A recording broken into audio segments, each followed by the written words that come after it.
ঢাকা থেকে খুলনা আসতেছিলাম বাসে। আমার ঠিক সামনের সিট থেকে কান্নার আওয়াজ শুনতে পাচ্ছি। কান্নার আওয়াজ শুনে মনে হলো একটা মেয়ে কান্না করতেছে। পাশের সিটে একজন মধ্যবয়স্ক লোক বসা। আমার মনে একটু সন্দেহ হলো, কেননা টিভি নিউজে মাঝে মাঝে দেখি মেয়ে মানুষকে পাচার করে, রেপ করে, বিক্রি করে ইত্যাদি। আমি একটু ভালো করে কান পেতে শুনতেছিলাম। লোকটি মেয়েটাকে বলতেছে, চুপ কর সেমরি, চুপচাপ বইসা থাক। তোরে আমার আনাই ভুল হয়েছে। হালারে কত কইরা কইলাম এই সেমরি আমার লাগবো না, তাও তোরে আমারে দিয়া দিল। এখন চুপচাপ বইসা থাক, নইলে কিন্তু তোরে আবার দিয়ামো। তারপর মেয়েটা আস্তে আস্তে কান্না করতে লাগলো। একটু পর লোকটি আবার মেয়েটাকে বলতেছে, ওইনে যাইয়া ভালো মতো কাম করবি, নইলে কিন্তু তোরে ওরা মাইরা ফেলবে। আর এই বালের কান্নাকাটি বন্ধ কর, নইলে কিন্তু। এইবার আমি কনফার্ম হলাম এই মেয়েটা কোনো খারাপ লোকের পাল্লায় পড়ছে। বাস চলেছে আর আমি সময়ের অপেক্ষায় আছি, কখন মেয়েটার সাথে কথা বলা যাবে। বাস যখন মাওয়াঘাটে পৌঁছালো তখন মাওয়াঘাটে প্রচুর জ্যাম। কমপক্ষে 4 থেকে 5 ঘন্টা সময় লাগবে। আর ঘাটে যে ফেরি আছে ওইটা 1 ঘন্টা পর ছাড়বে। তার মানে আমরা পরে যে ফেরি আসবে সেই ফেরিতে যাওয়া লাগবে জ্যামের কারণে। বাসের ভিতর গরমের কারণে অনেক যাত্রী বাইরে বের হচ্ছে। কিছুক্ষণ পর ওই লোকটা বাইরে বের হলো। আমি এই রকমই একটা সময়ের অপেক্ষা করতেছিলাম। আমি মেয়েটার পাশের সিটে বসলাম, মেয়েটার দিকে তাকালাম। মেয়েটা বোরকা পরা, শুধু তার চোখটা দেখা যাচ্ছে। চোখটা রক্তের মতো লাল। অনেক কেঁদেছে মেয়েটা। আমি মেয়েটাকে বললাম, কোনো সমস্যা? মেয়েটা মাথা নাড়িয়ে না বলল। আমি বললাম, যদি কোনো সমস্যা থাকে বলতে পারেন। মেয়েটা কিছুক্ষণ চুপ থেকে বলল, সমস্যা বলে কি হবে, যে সমস্যার কোনো সমাধান নাই? আগে বলবেন তো, দেখি সমাধান করা যায় কি না। আমাকে বিক্রি করে দিছে খারাপ জায়গায়, সেখানে আমাকে নিয়ে যাওয়া হচ্ছে। আপনাকে কে বিক্রি করে দিয়েছে? আর আপনার পরিবার কোথায় থাকে? মেয়েটা বলল, আমার পরিবার বলতে কেউই নেই, আমি একটা এতিম মেয়ে। আর যারা আমাকে বিক্রি করছে তাদের আমি কাউকে চিনি না, কিন্তু তাদের মধ্যে একজন পুলিশ ছিল। এর মধ্যে ওই মধ্যবয়স্ক লোক চলে আসলো। আমি আস্তে করে আমার সিটে বসে পড়লাম। আমি ভাবতে লাগলাম, আমি কি মেয়েটাকে বাঁচাতে পারবো নাকি পারবো না। আমি যদি আবার কোনো সমস্যার ভিতর পড়ি। লোকটি মেয়েটাকে বলতেছে, আশেপাশে খাবার হোটেল নেই, আমি সামনে হোটেলে গিয়ে খাবার লইয়া আসি, আর তুই এইখানে বইয়া থাক, আমি আইতাছি। এই কথা বলে লোকটি চলে গেল। আমি আবার মেয়েটার পাশে গিয়ে বসলাম আর বললাম, এখন কি করবেন? মেয়েটা বলল, জানি না। আমি বললাম, বাঁচতে হলে একটা উপায় আছে। মেয়েটা বলল, কি উপায়? এখান থেকে পালাতে হবে। কিন্তু আমি পালিয়ে কোথায় যাব?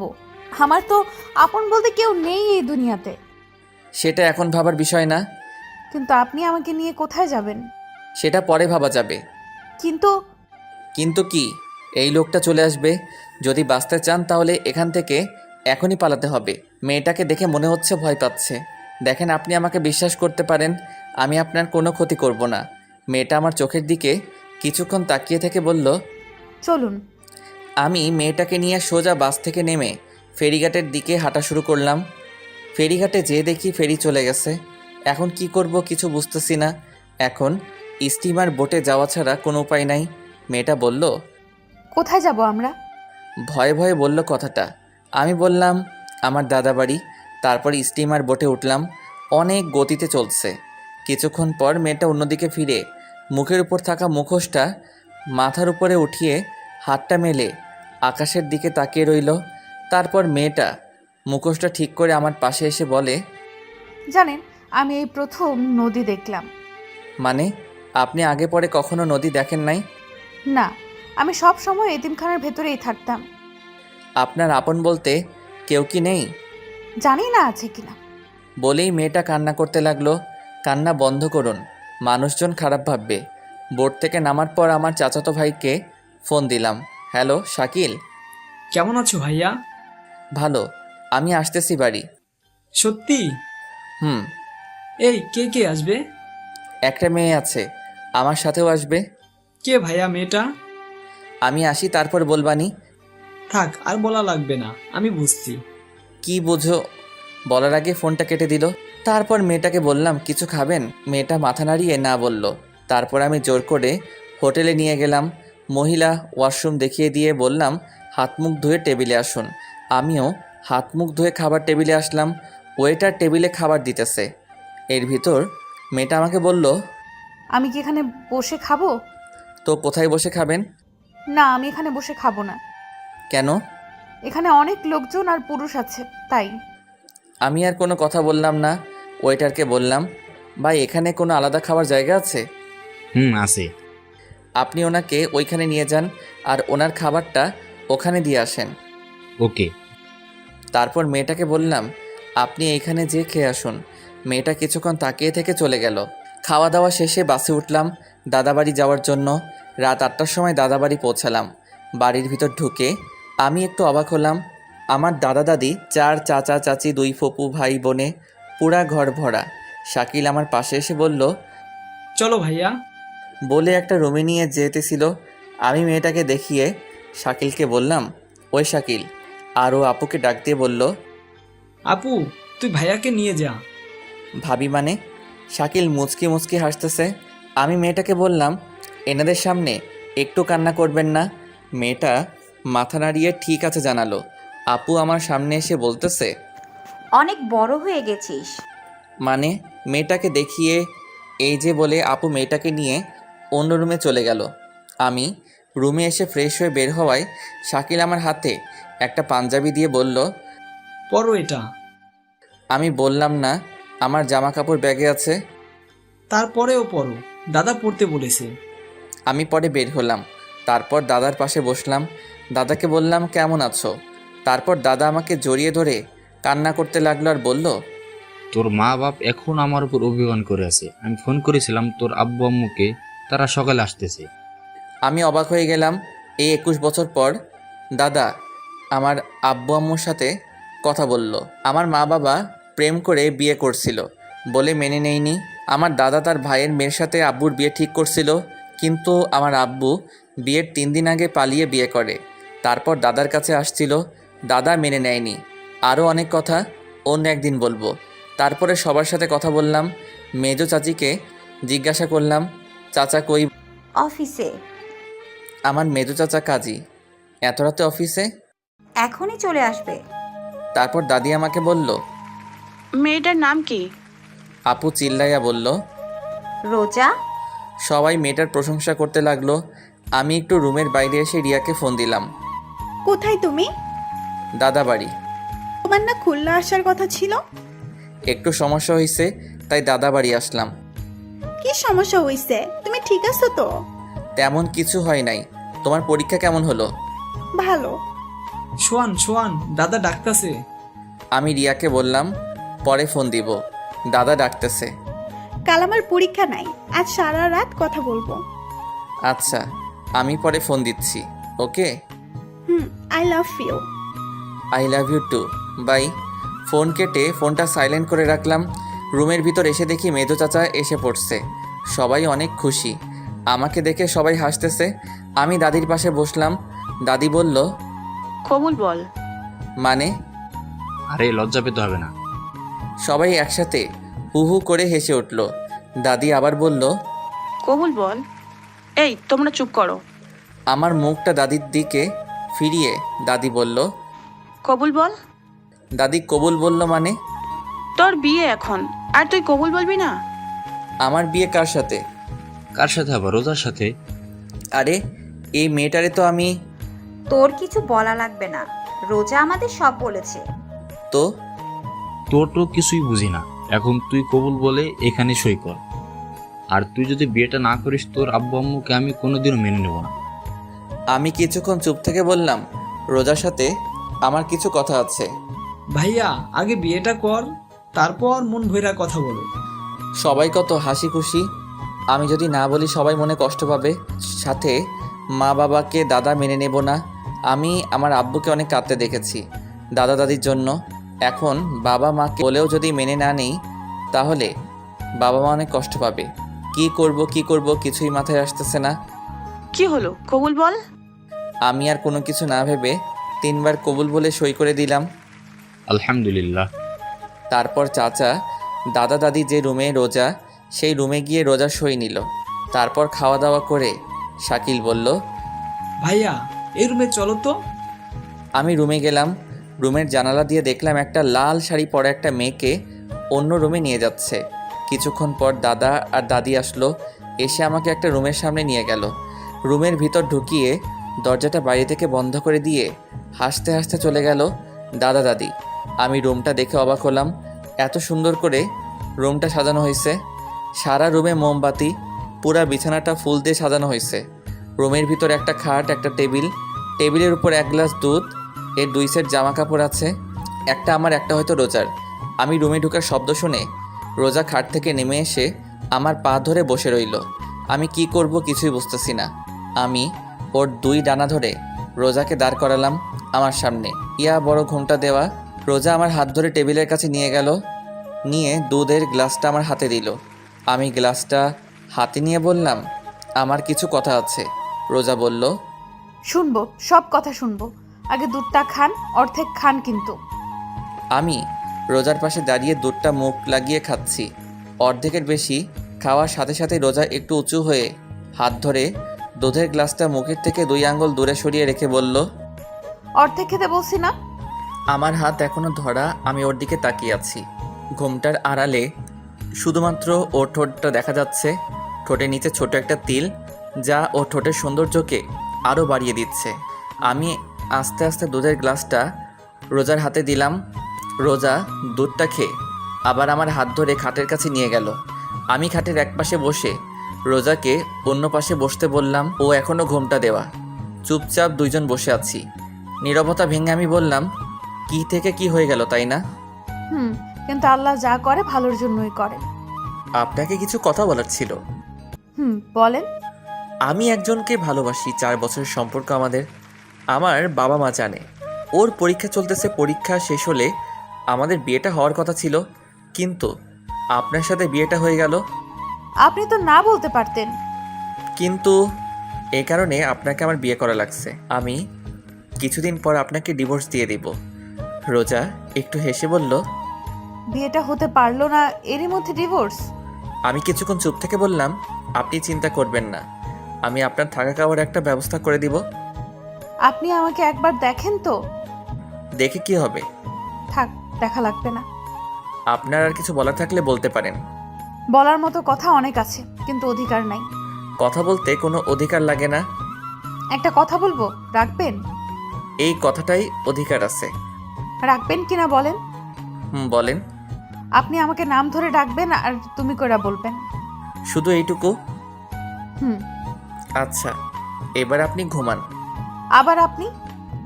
সরি, এবার তুমি ঘুমাও। আপনি কি করবেন? মুস্কানের সাথে একটু কথা বলল। এই মুস্কানকে? আরে বললাম না, আমার প্রেমিকার কথা। ওর নাম মুস্কান। ও, তা ঘুমাও তুমি। আপনি কিন্তু একবারও আমার মুখটা দেখলেন না। না দেখাটাই ভালো। রোজা শুয়ে পড়ল। ঘরের মোমবাতিগুলা আস্তে আস্তে নিভতে শুরু করছে। আমি টেবিলের উপর বসে ফোনটা হাতে নিয়ে লক করলাম, আর দেখতে পেলাম 75+ মিসড কল, 93+ SMS। তাই রিয়াকে ফোন দিলাম। সাথে সাথে ফোন ধরে বলল, তুমি ঠিক আছো তো? ঠিক আছি। কেন, কি হয়েছে? আমার কেন জানি মনে হচ্ছে তুমি আর আমার নেই। আরে পাগলি, আমি একটু দূরে আছি, তার জন্য তোমার এরকম মনে হচ্ছে। তুমি এতক্ষণ ফোন ধরো নাই কেন? ফোন চার্জে ছিল। কথা বলতে বলতে টেবিলের উপর দেয়ালের সাথে হেলান দিয়ে ঘুমিয়ে পড়ছি। এই যে শুনছেন, ওঠেন, উঠে বিছানায় আসেন। প্রায় মধ্যরাত। তখন মোমবাতি হাতে নিয়ে একটা লাল বেনারসি পরা পরী আমার সামনে দাঁড়িয়ে আছে। টানা টানা চোখ, লম্বা নাক, আকর্ষণ করার মতো ঠোঁট, সাথে ঠোঁটের নিচের তিলটা। আমি হাঁ হয়ে ওর দিকে তাকিয়ে আছি। মশা ঢুকবে মুখে। ও মা, হা করে কি দেখেন? আমি একটু লজ্জা পেয়ে বললাম, কই কিছু না তো। রোজা হাসতে হাসতে বলল, খাটে এসে ঘুমান। আবার আমি বলছি না তুমি করে বলতে? একদম আমার মুখের কাছে মুখ নিয়ে কথাটা বলল রোজা। মানে তোমার সাথে এক বিছানায় ঘুমাবো। তো কোথায় ঘুমাবেন? আমি আপনার বউ, আপনি ঘুমাবেন না তো কে ঘুমাবে আমার সাথে? কিন্তু তোমাকে তো বউ হিসেবে মানি না। আপনি না মানলে কি হবে? আমি তো আপনাকে স্বামী হিসেবে মানি। এখন যদি খাটে না আসেন তাহলে আমি কিন্তু দাদাকে ডাকবো। এই না না। তাহলে চলেন। আমি এইখানেই ঠিক আছি। খাটে আসবেন নাকি ডাক দিব? তারপর রোজা অন্যদিকে, আমি অন্যদিকে ফিরে শুয়ে পড়লাম। সকাল 6টায় ঘুম থেকে উঠে দেখি রোজা আমার বুকের উপর শুয়ে আছে। একদম পরীর মতো লাগছে, যে কেউ রোজাকে দেখলে প্রেমে পড়ে যাবে। কিন্তু আমি রিয়াকে ভালোবাসি, রোজার মায়ায় পড়া যাবে না।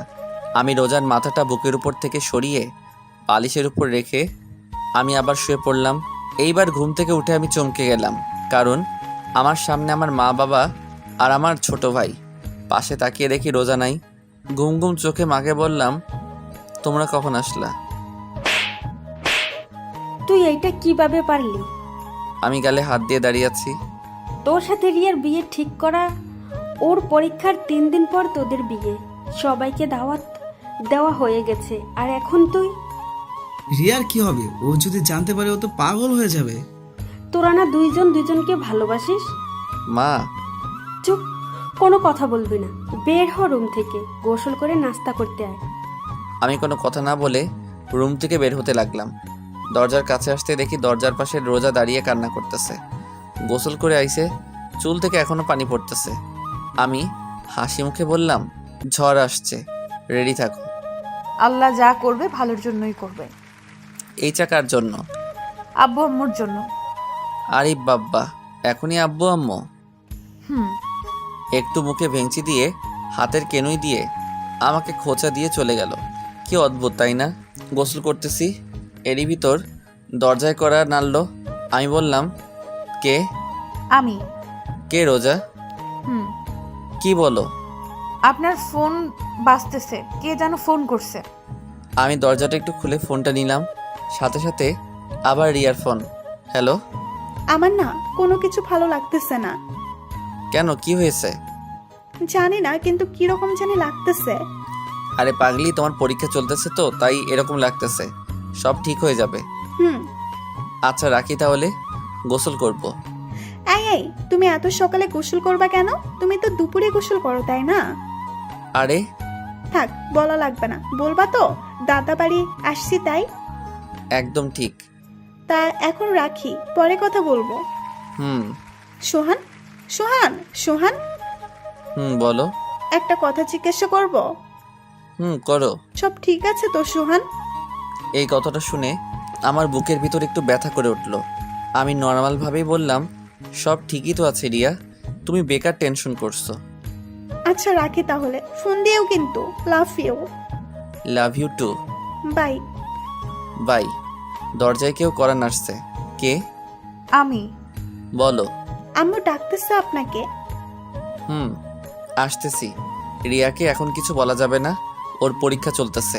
এখন বললে ওর পরীক্ষা ভালো হবে না। কিন্তু রিয়া ঠিকই বুঝতে পারছে যে কিছু একটা হয়েছে। অনেক ভালোবাসে সোহানকে রিয়া, তাই হয়তো অনুভব করতে পারে। নাস্তার টেবিলে দাদা মাকে বলতেছে, শোন বৌমা, সোহানরা আমি বিয়ে দিছি, ওরা দুজন দুজনকে ভালোবাসে তাই বিয়েটা দিছি। মেয়েটা দেখতে কি মিষ্টি। রোজা চুপচাপ বসে আছে, তা দেখে মা বললেন, ও বউ, খাচ্ছ না কেন? এই তো আম্মু খাচ্ছি। এইদিকে আয় মা, আমার পাশে বস। রোজা মার পাশে বসলো। মা নিজের হাতে রোজাকে খাইয়ে দিচ্ছে। রোজাও ভেজা ভেজা চোখে খেতে লাগলো। প্রেমের বিয়ে বেশি দিন টেকে না। মীরা প্রতিবেশী দরজায় সামনে দাঁড়িয়ে কথাটা বলল। এই তুই চুপ কর, এই বিয়ের সাক্ষী আমি তুমি। দেখো বৌমা, সোহানার রোজা কোনোদিনও আলাদা হবে না। কেন আলাদা হবে? এরকম একটা মিষ্টি মেয়েই তো আমার চাই। একটু বাইরে বের হলাম। ঘোরাফেরা করে বাসায় আসার সাথে রোজা বলল, কোথায় ছিলেন এতক্ষণ? আমি কোনো কথা না বলে রুমে এসে মার কাছে গেলাম। মা, কিছু কথা আছে তোমার সাথে। বল। রোজাকে আমি বাসে। রোজা আমাকে সব বলেছে, বাসে দেখা হয়েছে, ও এতিম। তোর দাদা ভাবছে তুই রোজাকে পালিয়ে নিয়ে আইছিস, তাই তোদের বিয়ে দিয়ে দিছে, এই তো। তো এখন কি করব? কি করবি মানে? বলছিলাম কি ডিভোর্স ডিভোর্স দিবি মানে?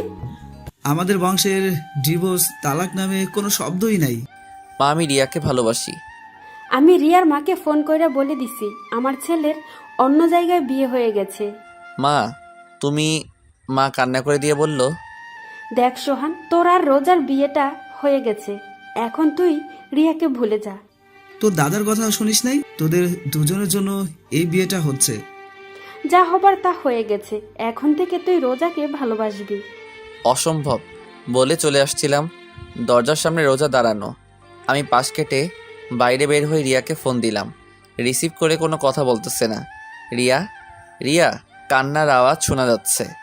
রিয়া, হুম। কথা বলো না কেন? কেন করলা এটা আমার সাথে সোহান? রিয়া, আমার কথাটা শুনো। কেমনে পারলা তুমি এটা করতে? রিয়া শুনো। কোনো কারণ আমি জানতে চাই না। অনেক ভালোবাসি সোহান তোমাকে, অনেক ভালোবাসি। তোমার বুকে অন্য কেউ মাথা রেখে ঘুমাবে আমি ছাড়া, আমি কোনোদিনও ভাবতে পারি নাই। তুমি সকালে আমাকে বললা সব ঠিক আছে। হ্যাঁ, সব ঠিকই আছে, কাল আমাকে একবার দেখতে এসো, কেমন আর সাথে নতুন বউকে নিয়ে আসবা। রিয়া, রাখি তাহলে। ফোনটাও কাটে নাই, ওর কান্নার আওয়াজ শোনা যাচ্ছে। আমি বললাম লাভ ইউ রিয়া, একটু জোরে কান্না করে কেটে দিল। কিছুক্ষণ পর ইমন ফোন দিছে। হ্যালো। কিরে মামা, বিয়ে করলি? টেরও পেলাম না। তুই জানলি কি করে? এলাকায় সবাই জানে মামা। তা তোদের তো কয়েকদিন পর বিয়ে হওয়ার কথা ছিল, তাই না? হুম। মনে হয় রিয়া এই বিয়েটা তাড়াতাড়ি করাইছে, তাই না? রিয়া তোর অনেক ভালোবাসে দোস্ত, কোনো সময় কষ্ট দিবি না। আমি এইবার কাঁদতে শুরু করলাম। কিরে, কি হয়েছে সোহান? দোস্ত, রিয়ার সাথে বিয়ে হয় নাই। মানে? ইমনকে সব খুলে বললাম। দোস্ত তুই চিন্তা করিস না, সব ঠিক হয়ে যাবে। হুম। আমি তোরে পরে ফোন দিচ্ছি।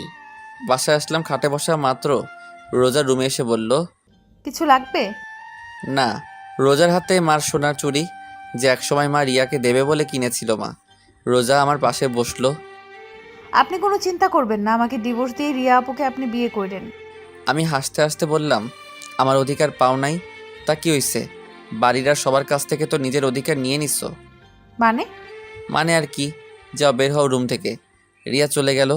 আমি চোখ বুজে শুয়ে শুয়ে ভাবতেছি কি থেকে কি হয়ে গেল। আমার সাজানো জীবনটা এক নিমিষে উল্টাপাল্টা হয়ে গেল। অনেক রাগ হচ্ছে রোজার উপর। কিছুক্ষণ পর রোজা রুমে আসলো। ও হয়তো ভাবছে আমি ঘুমিয়ে পড়ছি। পাশে বসে আমার কপালে একটা চুমু দিল। আমার রাগের পরিমাণটা আরও বেড়ে গেল। আমি উঠেই রোজার গালে ঠাস ঠাস। তোর সাহস কি করে হলো এটা করার? রোজা ভয় পেয়ে আমার থেকে একটু দূরে সরিয়ে দাঁড়িয়ে বোবা কান্না করতেছে। ফর্সা গালে আমার আঙুলের ছাপ স্পষ্ট দেখা যাচ্ছে। তোরে বলছি না আমার থেকে দূরে দূরে থাকবি? রোজা কোনো কথা বলতেছে না, চুপচাপ কান্না করতেছে। এরই মধ্যে মা রুমে ঢুকলো। কি হয়েছে, এত চিল্লাচিল্লি করছিস কেন? এ কি রোজা, তুই কান্না করতেছিস কেন? তোর গালে এটা কিসের দাগ? নে আম্মু। মা আমার কাছে এসে বলল, রোজাকে মারছিস তুই? কেন মারছিস? মা এবার আমার গালে পড়ছে। আমার রাগটা আরও বাড়তে লাগলো। মা, এই একটা মেয়ের জন্য তুমি? ও শুধু একটা মেয়ে না, ও আমাদের বাড়ির বউ। বউ বউ বউ আর ভালো লাগে না মা। ভালো লাগবে আনে। আসেন ভাত খাইতে। রোজা মা, তুই আমার সাথে আয়। মা, আমি খুলনা যাব। তোর সাথে পরে কথা বলবো। আর রোজার গায়ে ফেরদার হাত দিচ্ছিস তো আমার চাইতে খারাপ আর কেউ হবে না। মা রোজাকে নিয়ে চলে গেল। আর আমি ভাবতেছি কি করা যায়। রিয়াকে ফোন দিলাম কিন্তু ওর ফোনটা বন্ধ। এত টেনশন আমি আর নিতে পারতেছি না, পুরা মাথাটা ঘুরছে। আমি নিচে ঠাস করে পড়ে গেলাম। আর কিছুই মনে নেই। চোখ মেলে দেখি রোজা আমার পাশে বসে আমার হাত ধরে কান্না করতেছে। বাড়ির সবাই খাটের আশেপাশে দাঁড়িয়ে আছে। আপু ভাত নিয়ে আসলো। একে একে সবাই বের হয়ে গেল। এখন রুমে আমি, মা আর রোজা। রোজা আমার সামনে ভাত তরকারি পানি রাখতে লাগলো। হাত ধুতে যাব, তখন দেখি হাত নাড়াতে পারছি না। মনে হয় পড়ে যাবার সময় ব্যথা পাইছি। মা, ভাত খাওয়াই দাও। কেন, হাতে কি হয়েছে? এমনি ব্যথা করতেছে ডান হাতে। ঠিক আছে। মা ভাত মাখাতে লাগলো। এরই মধ্যে চাচি আপু মাকে ডাকতেছে। কি? তোমাদের দাদা ডাকতেছে। খাওয়ানো শেষ হলে আসতাছি, তুই যা। চাচি, তুমিও না, তোমার পোলার এখন বউ আছে, আর বউ থাকতে তুমি ওরে খাওয়াইয়া দাও। মা কিছু একটা ভেবে রোজাকে বলল, নে বাটটা খাইয়া দে, তারপর ঔষধ খাইয়া দিস। মা। চুপচাপ খা, না হলে না খাইয়ে থাক। মা চলে গেল। অনিচ্ছা থাকা সত্ত্বেও রোজার হাতে ভাত খেতে হলো। তারপর রিয়াকে ফোন দিলাম কিন্তু বরাবরের মতো ফোনটা বন্ধ। রাতে আমি আগে থেকে রুমে শুয়েছিলাম। রোজা এসে আমার পাশে শুয়ে পড়ল। আমি একটু নর্মালভাবে জিজ্ঞাসা করলাম, তোমার অতীত সম্পর্কে বললা না?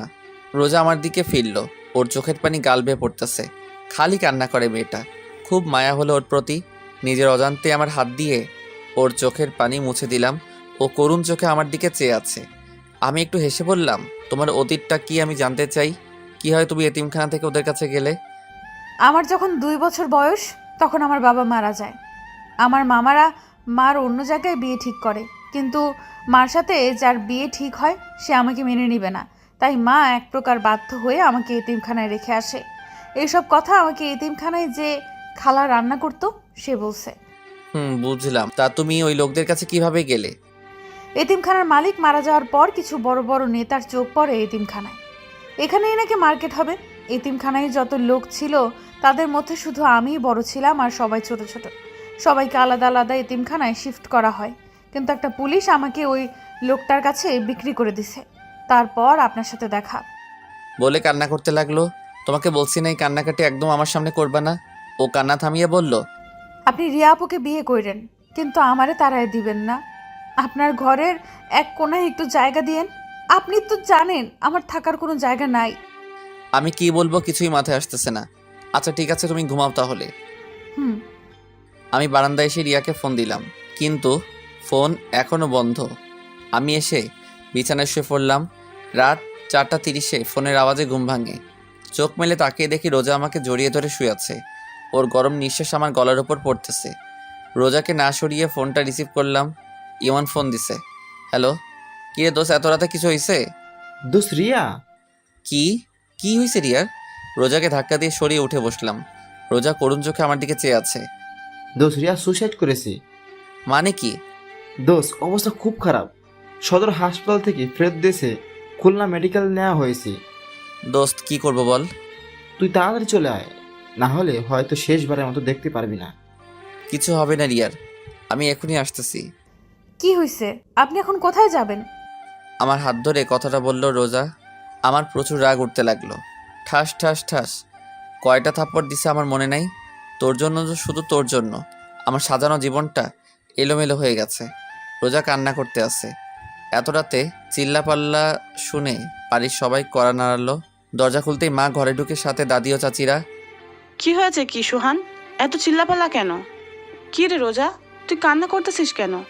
তুই আবার রোজাকে মারছিস? মা মা আমার কথা না শুনে অনবরত থাপ্পড় মারতে লাগলো আমার গালে। রোজা খাট থেকে নেমে আমার সামনে দাঁড়ালো। আম্মু, উনি আমারে কিছু বলে নাই। তুই সর সামনে থেকে। না আম্মু, উনি আমার স্বামী। উনিই মারবে আমাকে, আর উনি ভালোবাসবে আমায়। সর তো তুই। মারো মারো, কত মারবা মারো।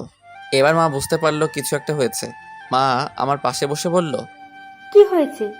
রিয়া, রিয়া কি? আমি এখন খুলনা যাব। কেন? আর এত গাড়ি পাওয়া যাবে না তো? রিয়ার কি হয়েছে? ও সুইসাইড করছে। কি? ও আমার জন্য সুইসাইড করছে মা। ইমন বলল সদর থেকে ফেরত এসে খুলনা মেডিকেলে নিয়ে গেছে। আর ইমন বলল মনে হয় আর বাঁচবে না। মা কি বলবে ভাবতেছে। মা জানতো এরকম কিছু একটা হবে, কিন্তু এত তাড়াতাড়ি হবে তা মা ভাবতে পারে নাই। দেখ সোহান, রিয়ার কিছু হবে না। রোজা আমার পাশে বসলো, আমার কাঁধে হাত রেখে বলল, আপনি চিন্তা করবেন না, সব ঠিক হয়ে যাবে। এখন 5:30। শাকিল কোথা থেকে একটা বাইক নিয়ে এসে। রিয়ার মাকে ফোন দিলাম, কিন্তু রিসিভ করলো না। খুলনা রওনা দিব। রুম থেকে বের হব, এরই ভিতর রোজার সামনে আসলো। আমার ডান হাত তার বুকের উপর রাখলো, আর চোখ বুজে বলতে লাগলো, আমি হয়তো আপনার জীবনে এসে অনেক বড় ক্ষতি করে ফেলেছি আপনার। আমার না অনেক লোক। ছোটবেলা থেকেই কাউকে আব্বু আম্মু বলে ডাকতে পারি নাই, তাই আপনার আব্বু আম্মুকে পেয়ে লোকটা আর সামলাতে পারি নাই। আমার জন্য আপনি অনেক সমস্যায় পড়ছেন, তার জন্য আমি আপনার কাছে ক্ষমা চাচ্ছি। আমার হাতটা এখনও ওর বুকের উপর। এক একটা নিঃশ্বাস আমি আমার হাত দিয়ে অনুভব করতে পারছি। আমি হালকা করুণভাবে বললাম, আর কিছু বলবে? হুম। বলো তাহলে, আমার বের হতে হবে। মারবেন না তো? না বলো। আর ওই সময় তোমাকে মারছি তার জন্য সরি। আমি আপনাকে একটু জড়িয়ে ধরতে চাই। রোজা উত্তরের আশায় আমার দিকে চেয়ে আছে। আমি কি বলবো ভাবতেছি, কি মনে করে যেন আমি হাতটা মেলে দিলাম, আর ও সোজা আমার বুকের উপর পড়লো। মা দরজার সামনে দাঁড়িয়ে হালকা কাশি দিল। রোজা লজ্জা পেয়ে খাটের কাছে বসলো। মা রুমে ঢুকে রোজাকে বলল, রোজা মা, তুই একটু বাইরে যা। রোজা বাইরে চলে গেল। মা কিছু বলবা? দেখ সোহান, তুই রিয়াকে ভালোবাসিস, তোর ভালোবাসাকে আমি আর তোর আব্বুর সম্মান করি। সম্মান করে বলে আমরা তোর আর রিয়ার বিয়ে ঠিক করি। কিন্তু এখন রোজা তোর বউ। তুই রোজাকে না চাইলে ও আমি রোজাকে চাই। শুধু আমি না, বরং বাড়ির সবাই রোজাকে তোর পাশে দেখতে চাই। এখন তোর হাতে সব কিছু। তাহলে মা রিয়ার কি হবে? মা কি হলো, কথা বলো। রিয়ার কি হবে? ও তো আমাকে পাগলের মতো ভালোবাসে। দেখ সোহান, আমি জানি, তারপরও সোহান রোজা তোর বউ, আর আমি মন থেকে রোজাকে আমার ছেলের বউ হিসাবে মেনে নিয়েছি। কিন্তু আমি তো মেনে নেই নাই। তুই আমার ছেলে, তোরে আর কি বলবো। স্বামী স্ত্রীর মধ্যে আল্লাহ অন্যরকম ভালোবাসা দিয়ে দিছে, যা তুই এখন বুঝতে পারবি না। মা রুম থেকে চলে গেল। রিয়ার মাকে আবার ফোন দিলাম, কিন্তু ধরলো না। খুলনা রওনা দিলাম, সাথে শাকিলও হাসপাতালে আছে। গিয়ে দেখি রিয়া আর নেই, কিছুক্ষণ আগে মারা গেছে। আমি পুরা শকড, বিশ্বাসই হচ্ছে না যে রিয়া মারা গেছে। আমার চোখ থেকে অনবরত পানি পড়তেছে। রিয়ার মা রিসিপশনে নার্সের সাথে কথা বলতেছে। আমি পিছন থেকে বললাম, খালা। রিয়ার মা মারলো আমাকে, এত জোরে থাপ্পড়টা মারছে আমি নিচে ফ্লোরে আছড়ে পড়লাম। ঠোঁট ফেটে গেছে, রক্ত পড়তেছে। শাকিল এসে আমাকে দাঁড় করালো। খালা রিয়া কোনো কথা বলতেছে না, নীরবে কান্না করতেছে। মা চলো। রিয়ার মা কাঁদতে কাঁদতে রিয়ার ভাইয়ের পিছু পিছু চলে গেল। আমি কান্না করতেছি না, কিন্তু আমার চোখ থেকে পানি পড়তেছে। রিয়ার মার পিছু পিছু চলতে লাগলাম। তারা একটা অ্যাম্বুলেন্সে উঠতে লাগলো। আমি দৌড়ে অ্যাম্বুলেন্সের পাশে গেলাম। খালা রিয়া। তোর ওই পাপি মুখে রিয়ার নাম আর নিস না। খালা। ঠাস করে অ্যাম্বুলেন্সের দরজাটা বন্ধ করে তারা চলে গেল। আমি বসে পড়ে চিৎকার করে কান্না করতে লাগলাম। রিয়া নাই, আমার বিশ্বাসই হচ্ছে না, মনে হয় একটা দুঃস্বপ্ন। ঘুম ভাঙলে সব ঠিক হয়ে যাবে। শাকিল মাকে ফোন করে বলে দিছে রিয়া মারা গেছে। একটা নার্স আসলো, আমার কাছে এসে বলল, আপনার নাম কি সোহান? আমি মাথা নাড়িয়ে হ্যাঁ বললাম। নার্স একটা ভাঁজ করা কাগজ আমার কাছে দিল। এটা কি? যে পেশেন্টটা কিছুক্ষণ আগে মারা গেছে তার লেখা চিঠি। আমি কাগজটা হাতে নিয়ে বললাম, আপনি কোথায় পেলেন?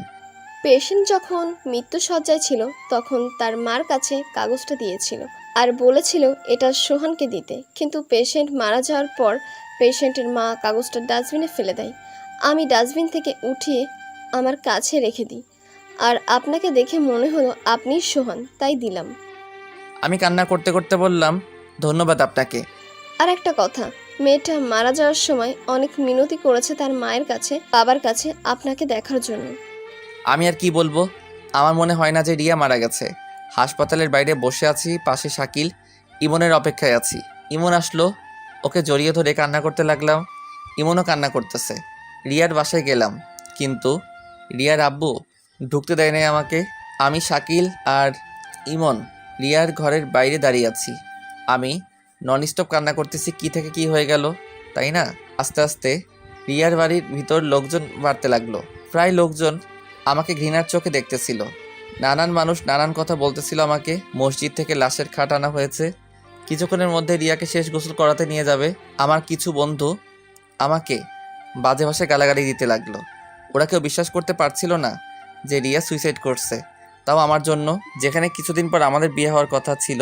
আর আজ মসজিদের মাইকে এহেলান দিতেছে যে রিয়ার নামাজে জানাজা বাদ জোহরে নামাজের পর হবে। রিয়ার আব্বু বাড়ির সামনে দাঁড়িয়ে আছে, যেন আমি ভিতরে ঢুকতে না পারি।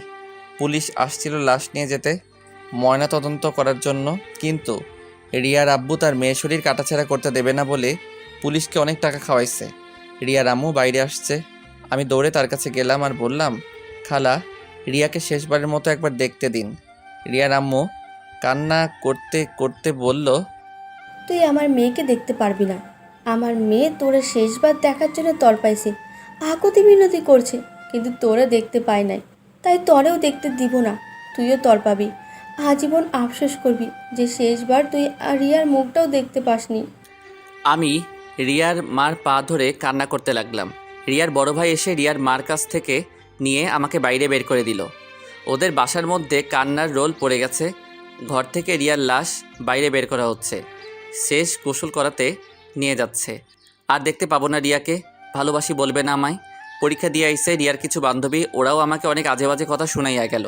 আমি কোনো কথাই বলতেছি না, সব কিছু অন্ধকার অন্ধকার লাগতেছে আমার কাছে। মসজিদের মাইকে আবার এহলান দিল জানাজার বিষয়। আমার মা আর রোজা আইসে রিয়ার বাসায়। আমার সামনে থেকে বাসার ভিতর ঢুকলো। আমি বাইরে দাঁড়িয়ে দেখতেছি। রোজা আমার কাছে আসতে চাইছিল, কিন্তু মা ওকে হাত ধরে বাসার মধ্যে নিয়ে গেল। কিছুক্ষণ পর মা বের হলো ভেজা ভেজা চোখে, আমায় বলল বাসায় চল। আমি চুপচাপ কোনো কথা বলতেছি না, শুধুমাত্র চোখ থেকে পানি পড়তেছে। রোজার পাশে যে বললাম, আল্লাহ যা করেন ভালোর জন্যই করে, তাই না? শুধুমাত্র তোমার ভালোই দেখলো, তোমার আল্লাহ আর কারো ভালো দেখালো না। রোজা কোনো কিছু না বলেই কান্না করতে লাগলো। মা আবার বলল, বাসায় চল। মা রিয়াকে একবার দেখব। আর কাউকেই দেখতে দিবে না। আর মেয়েদের লাশ আপন লোক ছাড়া পরপুরুষকে দেখতে দেয় না। ওর মা আমারে দেখতে দেয় নাই। আমি আর কোনো কথা বললাম না, কারণ এসব নিয়মকানুন আমি জানি। আমার বুক ফেটে কান্না আসতেছে। রিয়াকে শেষবার দেখতে পারবো না। মার সাথে আমাদের বাসায় আসলাম। কিছুক্ষণ বাসায় বসে উজু করে নামাজে গেলাম। নামাজ শেষে মসজিদের বাইরে এসে দাঁড়ালাম জানাজার জন্য। মসজিদের বাইরে আগে থেকেই রিয়ার লাশ রাখা ছিল। একে একে 3 কাতারে জানাজার নামাজ শুরু হলো। জানাজা শেষে দাফন করার পর আর বাসায় যাইনি। সারাটা দিন ইমনের সাথে ছিলাম। রাত 1টার সময় বাসায় আসলাম। ডুপ্লিকেট চাবি দিয়ে ঘরে ঢোকার সাথে সাথে দেখলাম সবাই হলরুমে বসে আছে। আমি কোনো কথা না বলে সোজা আমার রুমে আসতে যাব, তখনই মা বলল, ভাত খাবি না? না, খিদা নাই বলে রুমে চলে আসলাম। শুয়ে শুয়ে ভাবতেছি রিয়ার মৃত্যুর জন্য কাকে দোষ দিব, আমাকে, রোজাকে, মাকে, নাকি রিয়া নিজেই দায়ী। রিয়া আমাকে একবারও বোঝার চেষ্টা করলো না। আজ অনেক একা একা লাগতেছে নিজেকে। এরকম একটা দিন আসবে কোনোদিনও কল্পনাও করতে পারি নাই। কিছুক্ষণ পর, এই যে শুনছেন? শুনতেছি, বলো। উঠেন তো। কেন? উঠেন তো। আমি উঠে পিঠের তলায় একটা বালিশ দিয়ে হেলান দিয়ে বসলাম। রোজা ভাত মাখতে শুরু করলো। আমার মুখের কাছে 1 লোকমা ভাত নিয়ে বলল, হা করুন। আমি চুপচাপ ওর দিকে তাকিয়ে আছি। ও আবারও বলল, কি হলো, হা করুন। তখন বললাম, না, খাবো না। দেখে মনে হচ্ছে সারাদিন কিছুই খান নাই। আরও আপনার হাতে ব্যথা, খাবেন কি করে? নিন, হা করুন। আমি এইবার একটু জোরে চিল্লাই বললাম, খাবো না, শুনো নাই? আওয়াজ শুনে মা রুমের ভিতরে আসলো। এসে রোজাকে বলল, তোরা বলছি না ও খাবে না? ওর জন্য তুইও সারাদিন না খাইয়া রয়েছে। তুই খাইয়া ঘুমাইয়া পড়। আর সোহাগ, রোজারে যেন মারা টারা হয় না। বলে দরজাটা আটকিয়ে চলে গেল। রোজাও ভাত না খেয়ে হাত ধুয়ে বিছানায় শুয়ে পড়ল। কি অদ্ভুত, তাই না? ও আমার জন্য না খেয়ে বসে আছে। রিয়ার কথা ভাবতে ভাবতে ঘুমিয়ে পড়লাম। সকালে রোজার ডাকে ঘুম ভাঙে। চা হাতে নিয়ে দাঁড়িয়ে আছি। চাটা হাতে নিলাম। 1 চুমুক খাওয়ার পরেই রোজা জিজ্ঞাসা করলো, চা কেমন হয়েছে? আমি মাথা নাড়িয়ে ভালো বললাম। আমি নিজেকে অনেক নর্মাল রাখার চেষ্টা করতেছি, যদি কেউ বুঝতে না পারে আমার ভিতর থেকে কি চলতেছে। মানুষের ভালো করতে যে নিজের আপন মানুষকে হারালাম, আর রোজা পেল আপন মানুষ। আমার কাছে মনে হয় এই রোজার জন্য সব কিছু হয়েছে। না ওর সাথে আমার দেখা হতো, না ওর জন্য আজ এই দিন দেখতে হতো। রোজা রোজা রোজা, কি করব ওকে? আমার মাথায় কাজ করতেছে না। ফ্রেশ হয়ে নাস্তা না করে বাসা থেকে বের হতে যাব, এর মধ্যে রোজা আমার সামনে এসে দাঁড়ালো আর বলল, কোথায় যান? নাস্তা করবেন না? না। ও আমার হাত ধরে নাস্তার টেবিলে নিয়ে যেতে লাগলো। আমার এত পরিমাণ রাগ হলো যে ওর গালে ঠাস ঠাস করে 2টা থাপ্পড় দিয়ে দিলাম। রোজা আমার হাত ছেড়ে দিয়ে ছলছল চোখে আমার দিকে চেয়ে আছে। তুই এই বাড়ির বউ, আমার বউ না। এই কথাটা সবসময় মনে থাকে যেন।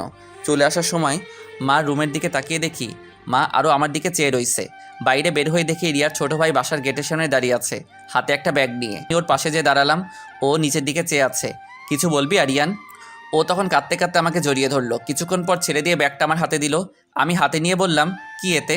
ও কাঁদতে কাঁদতে বলল, এটা আপুর ডায়েরি। তুমি যে শাড়ি দিছো সেই শাড়িটা।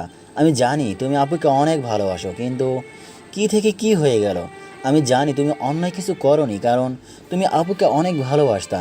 চাইছিলাম ডায়েরিটা আমার কাছে রেখে দেবো, কিন্তু ডায়েরির প্রথম পাতায় লেখা, এই ডায়েরিটা শুধুমাত্র তোমার ধরাছোঁয়া পড়ার অধিকার আছে, তাই তোমার কাছেই দিতে আসলাম। কি বলবো, আমার মাথায় কিছুই আসতেছে না। আমি ওকে জড়িয়ে ধরে কান্না করতে লাগলাম আর বলতে লাগলাম, তুই আমারে মাফ করে দিস। আজ আমার জন্য তোর বোন। তুমি কোনো কিছু করো নাই, আমি জানি। বলে দৌড়াতে দৌড়াতে চলে গেল আরিয়ান। পিছন থেকে অনেক ডাক দিছিলাম, কিন্তু ফিরল না। ব্যাগটা হাতে নিয়ে ইমনের বাসায় গেলাম।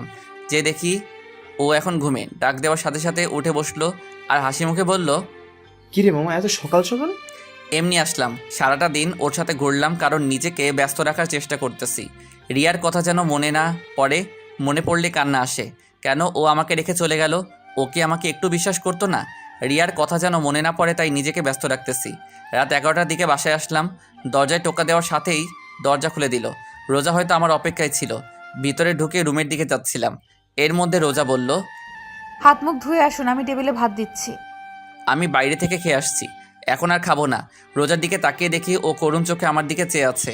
রুমে যে ব্যাগ থেকে ডায়েরিটা বের করে আলমারির ভিতর রাখলাম, আর শাড়িটা টেবিলের উপর রাখলাম। ছাদে এসে বসে রইছি। রিয়ার চিঠি আর ডায়েরি আমি এখনও পড়ি নাই, কারণ ভয় পড়ি নাই, না জানি কী লিখছে। হয়তো আমার উপর ওর যত অভিমান আছে সেটা লিখছে। চোখ থেকে পানি পড়তেছে, আর মনে মনে বলতেছি, রিয়া কেন তুমি আমাকে একবারও বোঝার চেষ্টা করলে না? এই কি তোমার ভালোবাসা রিয়া? আমি এখন একা একা কেমনে থাকবো? জিন্দা লাশ হয়ে বেঁচে আছি আমি। আরও কিছুক্ষণ বসে থেকে রুমে আসলাম।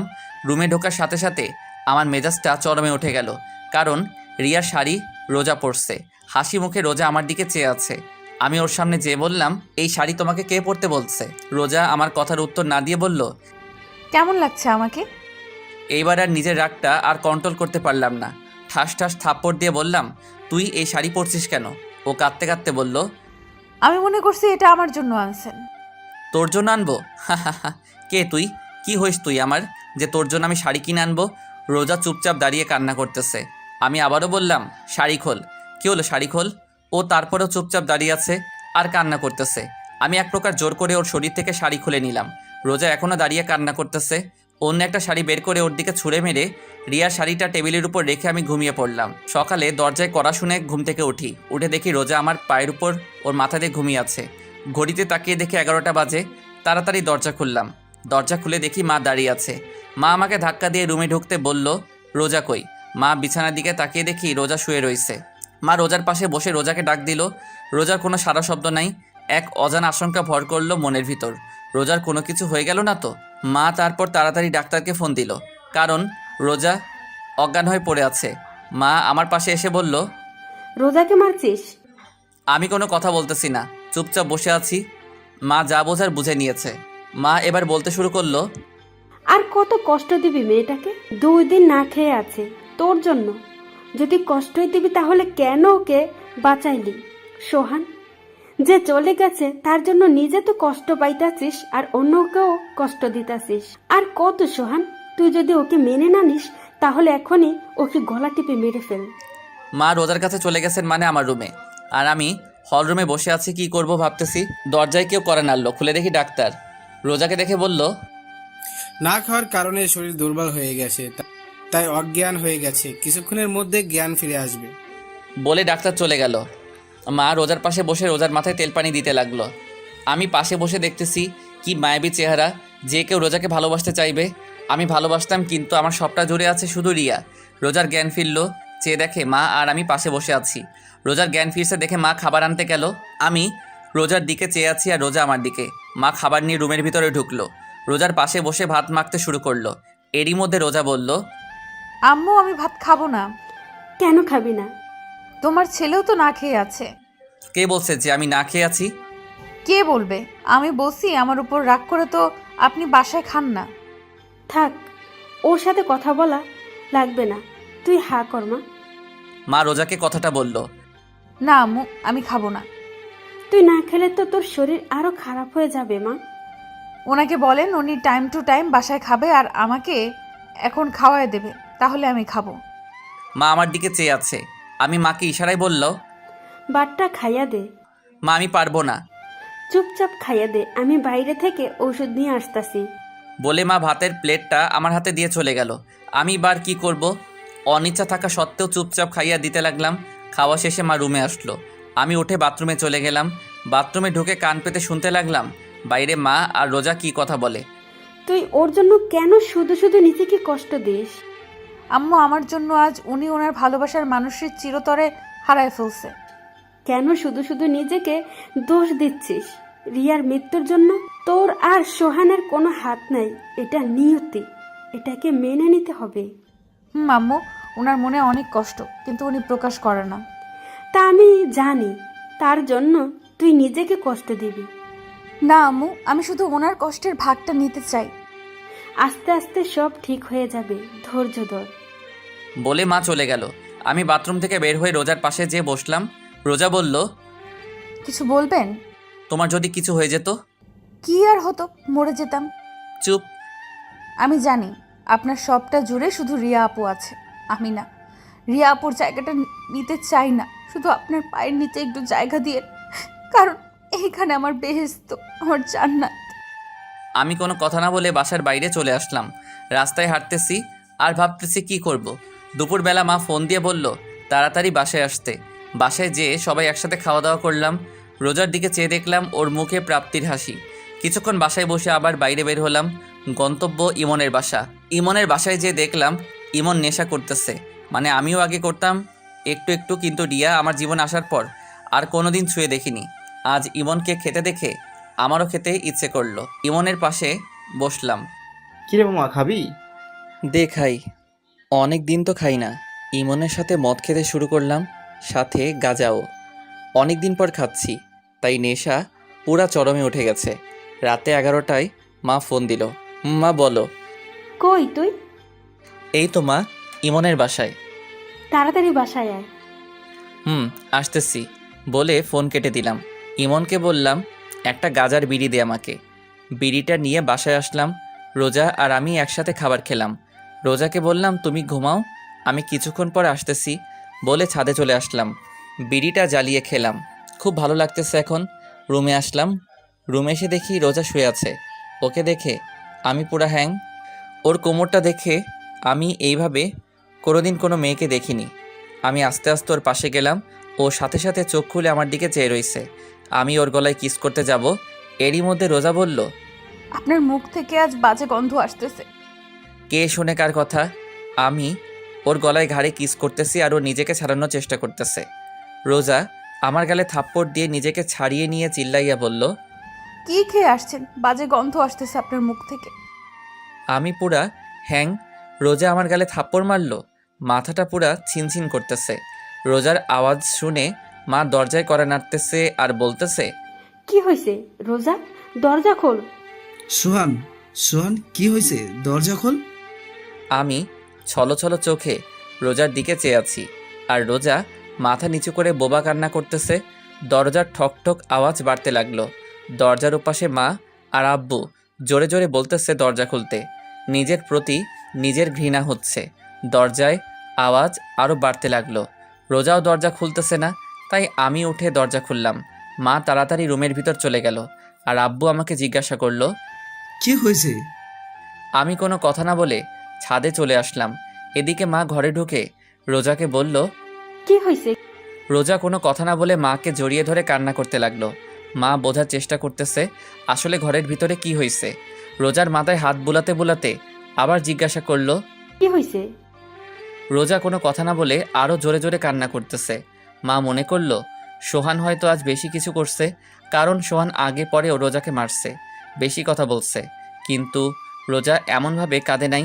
কিন্তু আজ না, মা আর ভাবতে পারতেছে না। মার অনেক রাগ হচ্ছে সোহানের উপর। সোহানকে এখন হাতের কাছে পেলে কাঁচা চিবিয়ে খেত। এদিকে আমি ভাবতেছি কি করতে যাচ্ছিলাম রোজার সাথে, আমি নেশার ঘরে। কিন্তু তারপরেও রোজা আমার গায়ে হাত দিবে আমি কোনোদিনও ভাবতে পারি নাই। কিছুক্ষণ পর আস্তে আস্তে নিচে নামতে লাগলাম। রুমে ঢুকে দেখি মা আব্বু হল রুমে বসে আছে। মা রুমের দিকে চেয়ে দেখলাম রোজা মার রুমে বিছানার উপর বসে আমার দিকে চেয়ে কান্না করতেছে। তখন মা আমার সামনে এসে বলল। কি হয়েছে সোহান? কানে কি কম শুনিস? কি হয়েছে বল। আমি কোনো কথা না বলে রুমের দিকে যেতে লাগলাম। তখনই আব্বু আমার ঘাড়ে হাত দিয়ে তার দিকে আমাকে ঘুরিয়ে ঠাস ঠাস করে 2টা থাপ্পড় মারল।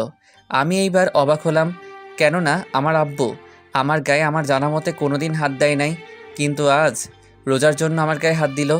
আমাকে মারছে দেখে রোজা রুম থেকে দৌড়ে বের হয়ে আমাকে জড়িয়ে ধরে বলতে লাগলো, আমার স্বামীকে কেউ আমার জন্য মারবেন না। আমি রোজাকে ছাড়িয়ে নিয়ে বললাম, আজ তোমার জন্য আমার আব্বু আমার গায়ে হাত দিল, আরও কত কিছু দেখার বাকি আছে আল্লাহই জানে। বলে রুমে চলে আসলাম। আমার পিছন পিছন মা আর রোজা রুমে ঢুকলো।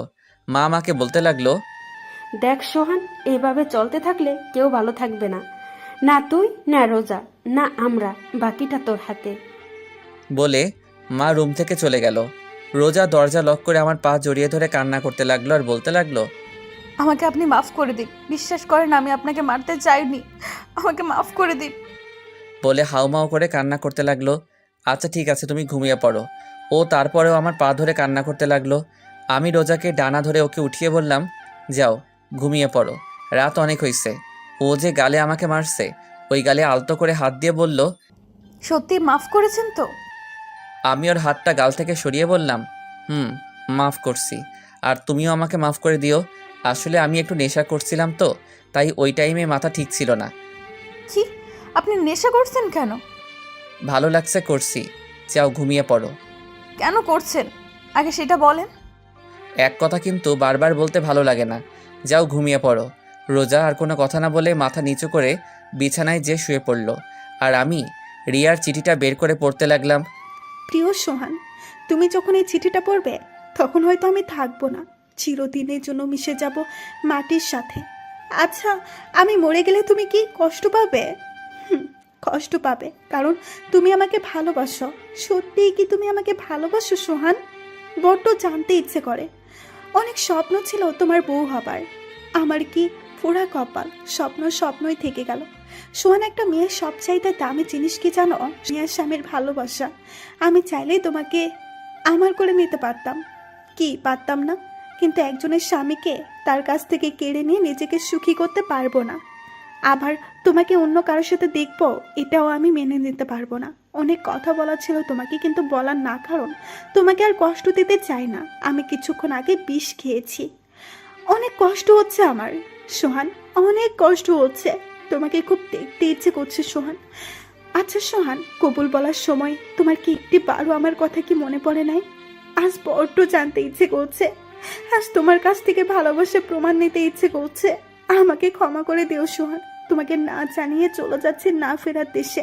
ইহকালে তোমাকে পেলাম না তো কি হয়েছে, পরকালে খুব করে চেয়ে নেবো তোমাকে আল্লাহর কাছ থেকে। আচ্ছা সোহান, আমাকে কি তোমার মনে পড়বে কখনো? বড্ড জানতে ইচ্ছে করে। যদি কোনোদিন আমাকে অনুভব করতে মন চায়, তাহলে তখন চোখ বন্ধ করে তোমার হৃৎপিণ্ড বারবার হাত রেখে ওইখানে খুঁজে পাবে আমায়। যদি কোনোদিন আমাকে অনুভব করতে মন চাই তোমার, তাহলে চোখ বন্ধ করে তোমার হৃৎপিণ্ড বরাবর হাত রেখো, ওইখানে খুঁজে পাবে আমায়। এটি তোমার রিয়া। চিঠিটা পড়ে কান্না আসতেছে, অনেক কান্না আসতেছে। বিছানার দিকে চেয়ে দেখি রোজা আমার দিকে চেয়ে আছে আর কান্না করতেছে। রোজাকে বললাম, কান্না কেন করতেছো? রোজা আমার সামনে এসে হাঁটু ভাঁজ করে আমার সামনে বসলো, আর আমি সোফায় বসা আমার হাতটা ধরে বলতে লাগলো, আপনার কষ্টের ভাগটা দেবেন। আমি ছলছল চোখে রোজার দিকে চেয়ে আছি, আর রোজা আমার দিকে চেয়ে আছে উত্তরের আশায়। আমি কোনো কথা না বলে আস্তে আস্তে সোফার উপর মাথাটা এলিয়ে দিলাম। কখন যে ঘুমিয়ে পড়ছি খেয়ালই করিনি। সকালে ঘুম ভাঙার পর দেখি রোজা আমাকে জড়িয়ে ধরে ঘুমিয়ে আছে। এইটুকু সোফার উপর কি দুইজন ঘুমানো যায়? রোজা আমার শরীরের উপর ঘুমানো, কি মায়াবী চেহারা ওর। ভালোবাসা চাই আমার কাছ থেকে। আমি আদৌ রোজাকে ভালোবাসতে পারবো কি না সন্দেহ হয়। কি অদ্ভুত জীবন আমার, যাকে ভালোবাসলাম তাকে তো পেলাম না, আর যাকে চিনি না জানি না তাকেই পেলাম। কি করব আমি এখন? সব কিছু অন্ধকার লাগতেছে। আমার কাছে মনে হয় আমার জীবনটা এখানেই থেমে গেছে। রোজাকে সরিয়ে দিয়ে ঘুম থেকে উঠে ফ্রেশ হয়ে নাস্তা করে বাইরে বের হলাম। চলতি পথে রিয়ার মার সাথে দেখা আমার দিকে এমন ঘৃণার চোখে তাকালো যেন আমি রিয়াকে গলা টিপে মেরে ফেলেছি। রাস্তায় কিছুক্ষণ ঘোরাঘুরির পর দুপুরবেলা বাসায় আসলাম। বাসায় এসে টেবিলে দেখলাম আমার জন্য আমার প্রিয় খাবারগুলো সব রান্না করা। দেখে অনেক খুশি হলাম। তাড়াতাড়ি একটু ফ্রেশ হয়ে খেতে বসলাম। খেতে খেতে মাকে বললাম, মা আজকে রান্নাটা অনেক ভালো হয়েছে। আজ রোজা রান্না করেছে, তুই কি কি পছন্দ করিস আমার কাছে জেনে রান্না করছে। আমাকে তো রান্নাঘরে ঢুকতেই দেয় নাই। আমি রোজার দিকে তাকিয়ে দেখি ও মুচকি মুচকি হাসতেছে। ওর হাসিটা আমার কাছে অনেক ভালো লাগে, কিন্তু এখন কী রকম বিষের মতো লাগতেছে ওর হাসিটা। ওর প্রশংসা করলাম আমি তো জানতামই না যে ও রান্না করছে আজ। খাবার টেবিল আর কোনো কথা বললাম না, চুপচাপ খেয়ে আমার রুমে আসলাম। কিছুক্ষণ পর রোজা আমার রুমে আসলো। এসে শাড়িটা এত পরিমাণ নিচে নামালো যে ওর কোমর সম্পূর্ণ দেখা যাচ্ছে। হয়তো আমাকে কাছে টানার চেষ্টা করছে, কিন্তু আমি ওকে না দেখার ভান করে চুপচাপ বসে রইলাম। আস্তে আস্তে আমার পাশে ঘুরঘুর করতেছে, আর কোমরের কাপড়টা একটু সরাচ্ছে আবার দিচ্ছে, একটু সরাচ্ছে আবার দিচ্ছে। এবার আমি রোজাকে বললাম, কিছু বলবা? রোজা মাথা নাড়িয়ে না বলল, আবার মাথা নাড়িয়ে হ্যাঁ বলল। আমি একটু হেসে বললাম, কি বলবা বলো? না মানে কাল রাতে আপনি আমাকে। বলে থেমে গেল। কাল রাতে কি? এই যে আমি ঘুমিয়েছিলাম, আপনি আমাকে। বলে আবার থেমে গেল। আমি বুঝতে পারছি ও কী বলতে চাচ্ছে। আমি বললাম, সরি বললাম না, তখন আমি নেশা করছিলাম তো তাই তোমাকে। না মানে আচ্ছা সরি, আর কোনোদিনও এমন হবে না। আপনার ইচ্ছা হলে আপনি আমার সাথে যা ইচ্ছা করতে পারেন, আমি কিছু মনে করব না। আমি ওর দিকে চেয়ে আছি। ও আস্তে আস্তে চোখ খুলে দেখে যে আমি ওর দিকে চেয়ে আছি। ও লজ্জায় দৌড়ে রুমের বাইরে চলে গেল। কিছুক্ষণ পর মা রুমে আসলো, এসে আমার পাশে বসলো। কিছু বলবা? তাকে সিদ্ধান্ত নিলি? কি সিদ্ধান্ত? রোজার বিষয়। দেখ সোহান, মেয়েটা অনেক ভালো, চেহারাও ভালো, সব দিক দিয়ে ঠিক আছে। তাহলে তোরা রিয়ার যেদিন বিয়ে হবার কথা ছিল ওদিন তোর আর রোজার আবার বিয়ে হবে, কেননা সবাইকে দাওয়াত দেওয়া হয়ে গেছে। শোন সোহান, রোজাকে ভালোবাসতে না পারলে ওকে কষ্ট দিস না। বলে মা রুম থেকে চলে গেল। আর আমি ভাবতেছি সবাই রোজার কষ্টটা বোঝে, কিন্তু আমার মনটা যে হাহাকার করতেছে রিয়ার জন্য সেটা কেউ দেখে না। বিকেলবেলা আব্বু আমার রুমে আসলো। কি রে বাবা, কি করিস? কিছু না, এই তো বসে আছি। থাপ্পড়টা জোরে লাগছিল তাই না? আরে আব্বু তুমিও না? কালকে ব্যাপারটা কিছু মনে করিস না। আসলে আমাদের কোনো মেয়ে নেই তো, তাই রোজকে এইভাবে কাঁদতে দেখে মাথা ঠিক ছিল না। তুই কিছু মনে করিস না বাবা। না আব্বু, আমি কিছু মনে করি নাই। তা বাইরে আয়, বৌমা পায়েস রান্না করছে, আয় একসাথে খাবো। চলো আব্বু। তারপর সবাই একসাথে পায়েস খেলাম। মা আমাকে বললো রোজাকে নিয়ে আমার খালা বাড়ি আর মামা বাড়ি থেকে ঘুরে আসতে। আমাদের বাড়ি থেকে মামা বাড়ি আর খালা বাড়ি 10 মিনিটের রাস্তা। আমি মাকে না বলতে পারলাম না, কারণ সবাই এখন হাসি খুশি আছে। না বললে সবার মুখ কালো হয়ে যাবে। রোজাকে বললাম রেডি হতে। কিছুক্ষণ পর রোজা রেডি হয়ে বোরখা পরে আসলো। বোরখাটা 2-3 জায়গায় ছেঁড়া। আমি বললাম, এই ছেঁড়া বোরখা পরে যাবে? আমার তো আর বোরকা নাই। তা আগে বলবা না তোমার বোরখা নাই? আগে মার্কেট চলো, তোমার কি কি লাগবে কিনে এনে তারপর মামার বাড়ি যাব। বলে রোজাকে নিয়ে বের হতে যাব। এরই মধ্যে মা সামনে এসে আমার বাইকের চাবি আমার হাতে দিল। আমি মায়ের দিকে জিজ্ঞাসার দৃষ্টিতে তাকিয়ে রইলাম। মা বলল, মনে আছে বাইক কেনার সময় কি বলছিলি যে আমি বিয়ে করব তখন বাইকে করে আমার বউকে নিয়ে ঘুরবো, এর আগে আমি বাইক চালাবো না। তা এখন তো বউ আছে, বউকে নিয়ে বাইরে ঘুরতে যাচ্ছ না তো বাইকে নিয়ে যাও। বলে মা আমার হাতে কিছু টাকা দিয়ে চলে গেল। ছোট ভাইয়ের দিকে চেয়ে দেখি ও মিটমিট করে হাসতেছে। নিজের উপর নিজের রাগ হচ্ছে। কেন যে ওই দিন এই কথা বলতে গেলাম। বাইক নিয়ে বের হলাম। এলাকার সবাই আমাদের দিকে চেয়ে আছে একটু ঘৃণার চোখে। বন্ধু বান্ধব তো আমার সাথে কথাই বলে না, শুধুমাত্র ইমন ছাড়া। মার্কেটে এসে কেনাকাটা করে আবার বাসায় আসলাম। রোজা বোরকা চেঞ্জ করে আসলো। প্রথমে মামা বাড়ি আসলাম, কথাবার্তা বলে খালার বাড়ি আসলাম। খালার বাসায় কিছুক্ষণ বসে বাসার দিকে রওনা দিলাম। রোজাকে আজ অনেক হাসি খুশি লাগতেছে। রোজা সবার সাথে এমনভাবে কথা বলছে মনে হয় এনারা সবাই রোজার সাথে যুগ যুগ ধরে পরিচয় আছে। বাসায় আসলাম, এসে হাত মুখ ধুয়ে বিছানায় শুয়ে শুয়ে ভাবতেছি রিয়ার কথা। রিয়া নামটা শুনেই ওকে ভালোবেসে ফেলেছিলাম। রিয়ার কথা আমার মাথা থেকে যাই না। সারাদিন ওকে মনে না পড়লেও রাতে চোখ বন্ধ করার সময় রিয়ার কথা আমার মনে পড়ে। কুড়ে কুড়ে খাই আমাকে রিয়ার সাথে কাটানোর স্মৃতিগুলা। রোজা রুমের ভিতর ঢুকলো আর বলল, আম্মু ভাত খেতে ডাকে। আমার এখন ভালো লাগতেছে না, পরে খাবো। এই কথা বলার সাথে সাথে রোজা আমার পাশে এসে আমার কপালে হাত দিয়ে বলল, কেন ভালো লাগতেছে না? শরীর ঠিক আছে তো? আমি রোজার হাতটা আমার কপাল থেকে সরিয়ে বললাম, আরে বাবা তেমন কিছু না, এমনি পরে খাবো। রোজা মুখটা কালো করে বাইরে চলে গেল। কিছুক্ষণ পর মা রুমে আসলো, এসে বলল, কি রে, তুই বলে ভাত খাবি না? পরে খাবো বললাম তো রোজাকে। রোজা না খেয়ে আছে, বলছে তুই না খেলে নাকি খাবে না। মা আমার এসব আগলা পিরিত কিন্তু ভালো লাগে না, চুপচাপ খেতে আয়। বলে মা চলে গেল। আমিও খাইতে যাই নাই, আমার এসব আগলা পিরিত মোটেও ভালো লাগে না। কিছুক্ষণ পর বাইরে থেকে আব্বু ডাকতেছে ভাত খাইতে। একরাশ রাগ নিয়ে খাবার টেবিলে গেলাম। খাবারকে রুমে আসলাম। রোজা মার সাথে একটু কাজ করে রুমে আসলো। আমি বিছানায় শুয়ে আছি। রোজা এসে আমার পাশে শুয়ে পড়লো। আমি উপরের দিকে চেয়ে আছি আর রোজা আমার দিকে। আমি ওর দিকে ফিরে বললাম, কি হলো ঘুমাও? রোজা এক ধ্যানে আমার দিকে চেয়ে আছে। ওর মুখের সামনে আঙুল দিয়ে তুড়ি বাজিয়ে বললাম, কি হলো শুনতে পাও না? কি হয়েছে? বলছিলাম কি, ওইভাবে তাকিয়ে কি দেখো? আমার স্বামীকে। তা দেখা কি হয়েছে? হইলে ঘুমাও। না, দেখা হয় নাই। তাহলে তুমি দেখো, আমি ঘুমাই। আপনি এরকম কেন? কি রকম? এই যে আমার সাথে ভালো মতো কথা বলেন না, একটু ভালোবাসেন না। আমি চুপ করে আছি। এই প্রশ্নের উত্তর আমার কাছে নেই। আমার চুপ থাকা দেখে রোজা আমার বুকের উপর হাত দিয়ে একদম মুখের কাছে মুখটা এনে বলল। একটু ভালোবাসলে কি হয়?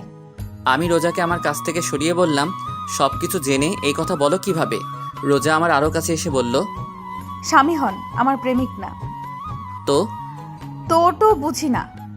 ভালো না বাসলে রিয়া আপুর মতো আমিও বিষ খেয়ে মরে যাব। আমি একটু ভয় পেয়ে গেলাম রোজার মুখে এমন কথা শুনে।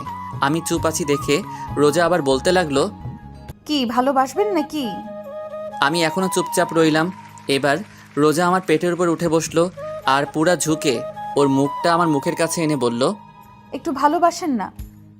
আমার কাছ থেকে কোনো উত্তর না পেয়ে আমার হাতটা নিয়ে ওর মুখে আমার হাত বোলাতে লাগলো আর বলতে লাগলো, একটু আদর করেন না? আমি হাতটা ওর হাত থেকে ছিনিয়ে নিলাম আর ও সাথে সাথে আমার মুখে, গলায়, বুকে অগণিত চুমু দিতে লাগলো। আমি পাগল হয়ে যাচ্ছি, মন চাচ্ছে রোজার ভিতর ডুব দিতে, কিন্তু রোজা পাগলের মতো চুমু দিতে লাগলো। আমি কোনো প্রকার রেসপন্স করতেছি না। এই প্রথম কোনো মেয়ে আমাকে লিপ কিস করলো। আমি আর নিজেকে ধরে রাখতে পারি নাই। আমি কেন, অন্য যে কোনো পুরুষ নিজেকে ধরে রাখতে পারবে না এরকম সময়? বিলিয়ে দিলাম নিজেকে রোজার মাঝে, ভেসে গেলাম দুজনে এক অন্য রকম সুখের জগতে। সকালে বৃষ্টির মতো টুপ টুপ করে পানি পড়তেছে মুখের উপর। চোখ মেলে তাকিয়ে দেখি রোজা গোসল করে এসেছে আর ও চুলের পানি আমার মুখের উপর ফেলতেছে। আমি রোজার দিকে চেয়ে আছি। অনেক সুন্দর লাগতেছে ওকে আজ। কিরকম কাটলো রাতটা? আমি রোজার দিকে তাকিয়ে বললাম, আমার কাছ থেকেও নিজের অধিকারটা নিয়ে নিলে?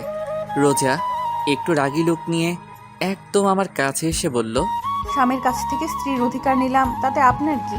আর হ্যাঁ, আজকের পর থেকে আজ রাতে যেভাবে ভালোবাসছেন প্রতিদিন এইভাবে ভালোবাসবেন আমাকে। নইলে কি? যেভাবে রাতে অধিকার আদায় করে নিচ্ছি এইভাবেই আদায় করে নেব।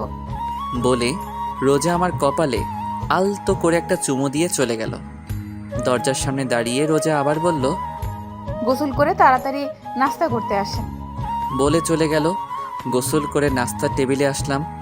রোজাকে দেখে মনে হচ্ছে ও হাসি খুশিভাবে সবার সাথে কথা বলতেছে। এরকম হাসি খুশি রোজাকে আগে পরে দেখিনি আমি। মা রোজাকে জিজ্ঞাসা করলো, কি রে রোজা, তুই তো মনে হয় আজ অনেক খুশি। রোজা মাকে ইশারায় বলল, তা জানতে পারি এত খুশির কারণ কি? তা তো বলা যাবে না আম্মু। রোজাকে মার সাথে এইভাবে কথা বলতে দেখে আমার গা জ্বলতেছে। কোনো রকম নাস্তা করে বাইরে বের হতে যাব, সামনে এসে রোজা পথ আটকালো আর বলল, কোথায় যাওয়া হচ্ছে শুনি? রোজা এমনভাবে কথাটা বলল আমার রাগ উঠে গেল। তারপরও আমি শান্তভাবে বললাম, সামনে থেকে সরো। রোজা আবারও বলল, আমি কি বললাম শুনলেন নাই নাকি? আমি রেগে রোজার দুই ডানা ধরে ঘরের ভিতর জোরে সরিয়ে দিয়ে আমি বাইরে চলে আসলাম। বাইরে কিছুক্ষণ ঘোরাফেরা করে বাসায় আসলাম। দেখলাম দরজা খোলা। ভিতরে ঢোকার সাথে সাথে দেখলাম রক্ত আর রক্ত। বাসায় মা, আব্বা, ছোট ভাই, রোজা কেউ নাই। আমার প্রচুর ভয় করতে লাগলো। আমার পুরা শরীর কাঁপতে লাগলো। আর কি হলো? মারে আব্বাকে ফোন দিলাম, কিন্তু তাদের ফোন বাসায়। সজীবকে ফোন দিলাম। সজীব সাথে সাথে ফোন ধরে বলল, ভাইয়া তুমি কোথায়? কাঁদতে কাঁদতে কথাগুলো বলল সজীব। কেন, কি হয়েছে? তুমি তাড়াতাড়ি খুলনা মেডিকেলে আসো। কার কি হয়েছে? রোজা ভাবি। কি কি কি হয়েছে রোজার?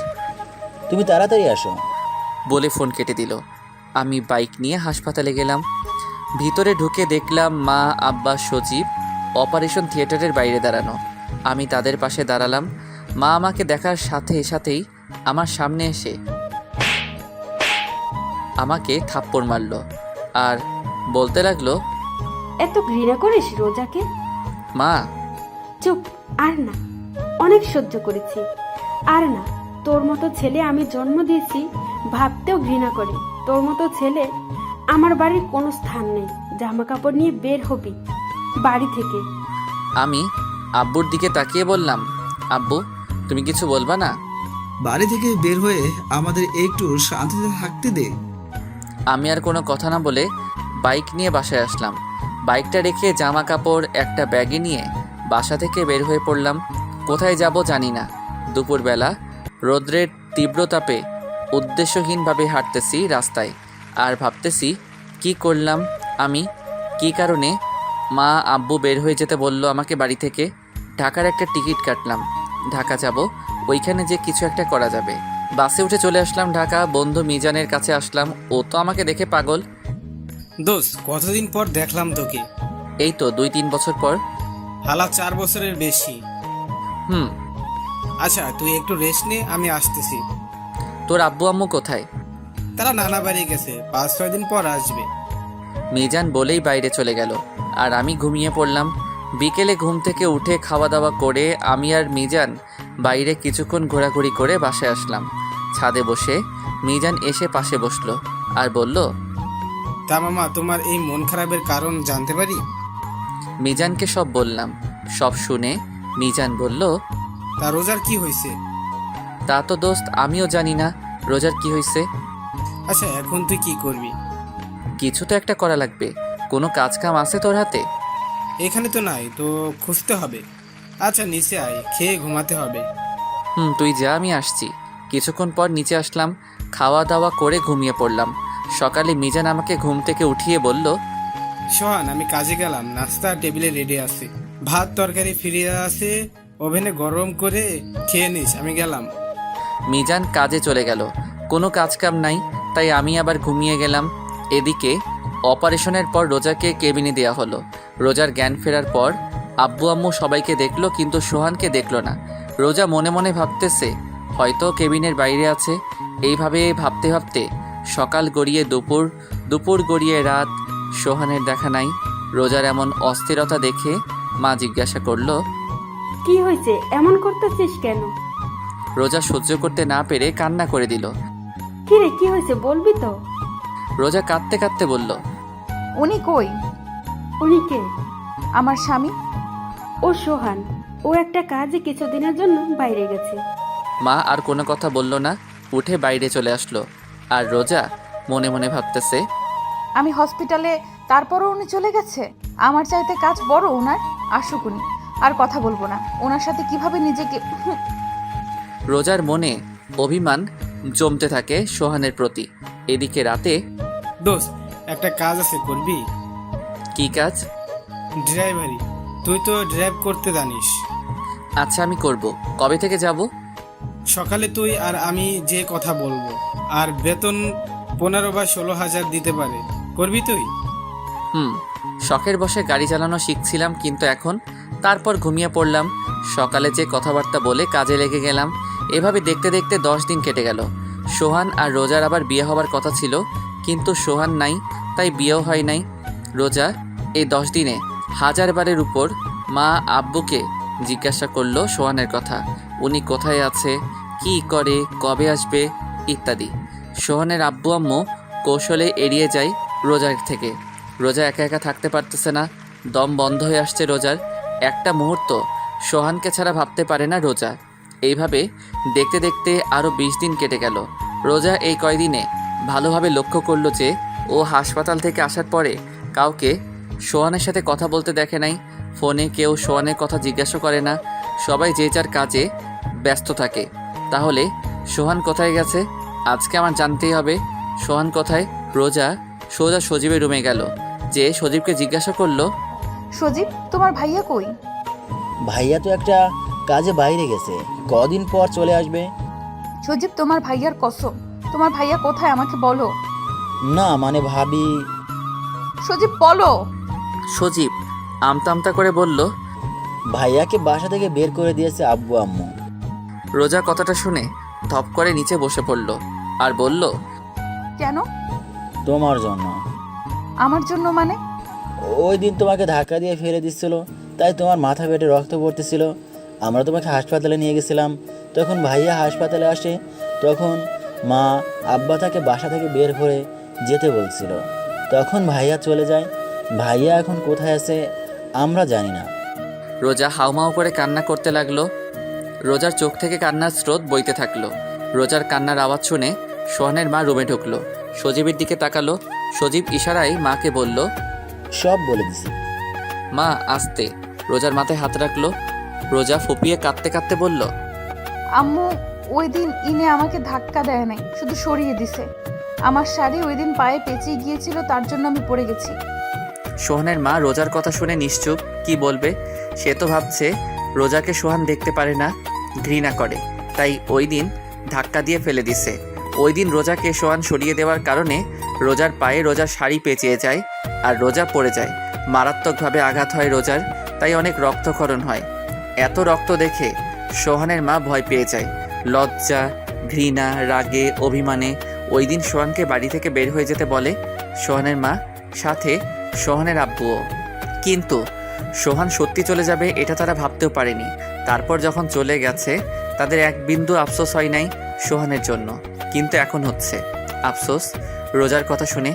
কেন যে ওই দিন সোহানকে যেতে বলল। সোহানের মা রোজার মাথায় হাত বুলাতে বুলাতে বলল, চলে আসবে সোহান। রোজা অনবরত কান্না করতেছে। রোজা ফুপিয়ে ফুপিয়ে কান্না করতে লাগলো আর বলতে লাগলো, আম্মু আমি ওনার জীবনে আসার পর উনি কষ্ট ছাড়া আর কিছুই পায় নাই। তুই শুধু শুধু নিজেকে দোষ দিচ্ছিস। না আম্মু, আমার কারণে ওনার ভালোবাসার মানুষকে হারালে, আমার কারণে আজ উনি ওনার পরিবার ছাড়া। আম্মু আপনার পায়ে পড়ি, আমার কাছে আমার স্বামীর আইনা দেন আম্মু।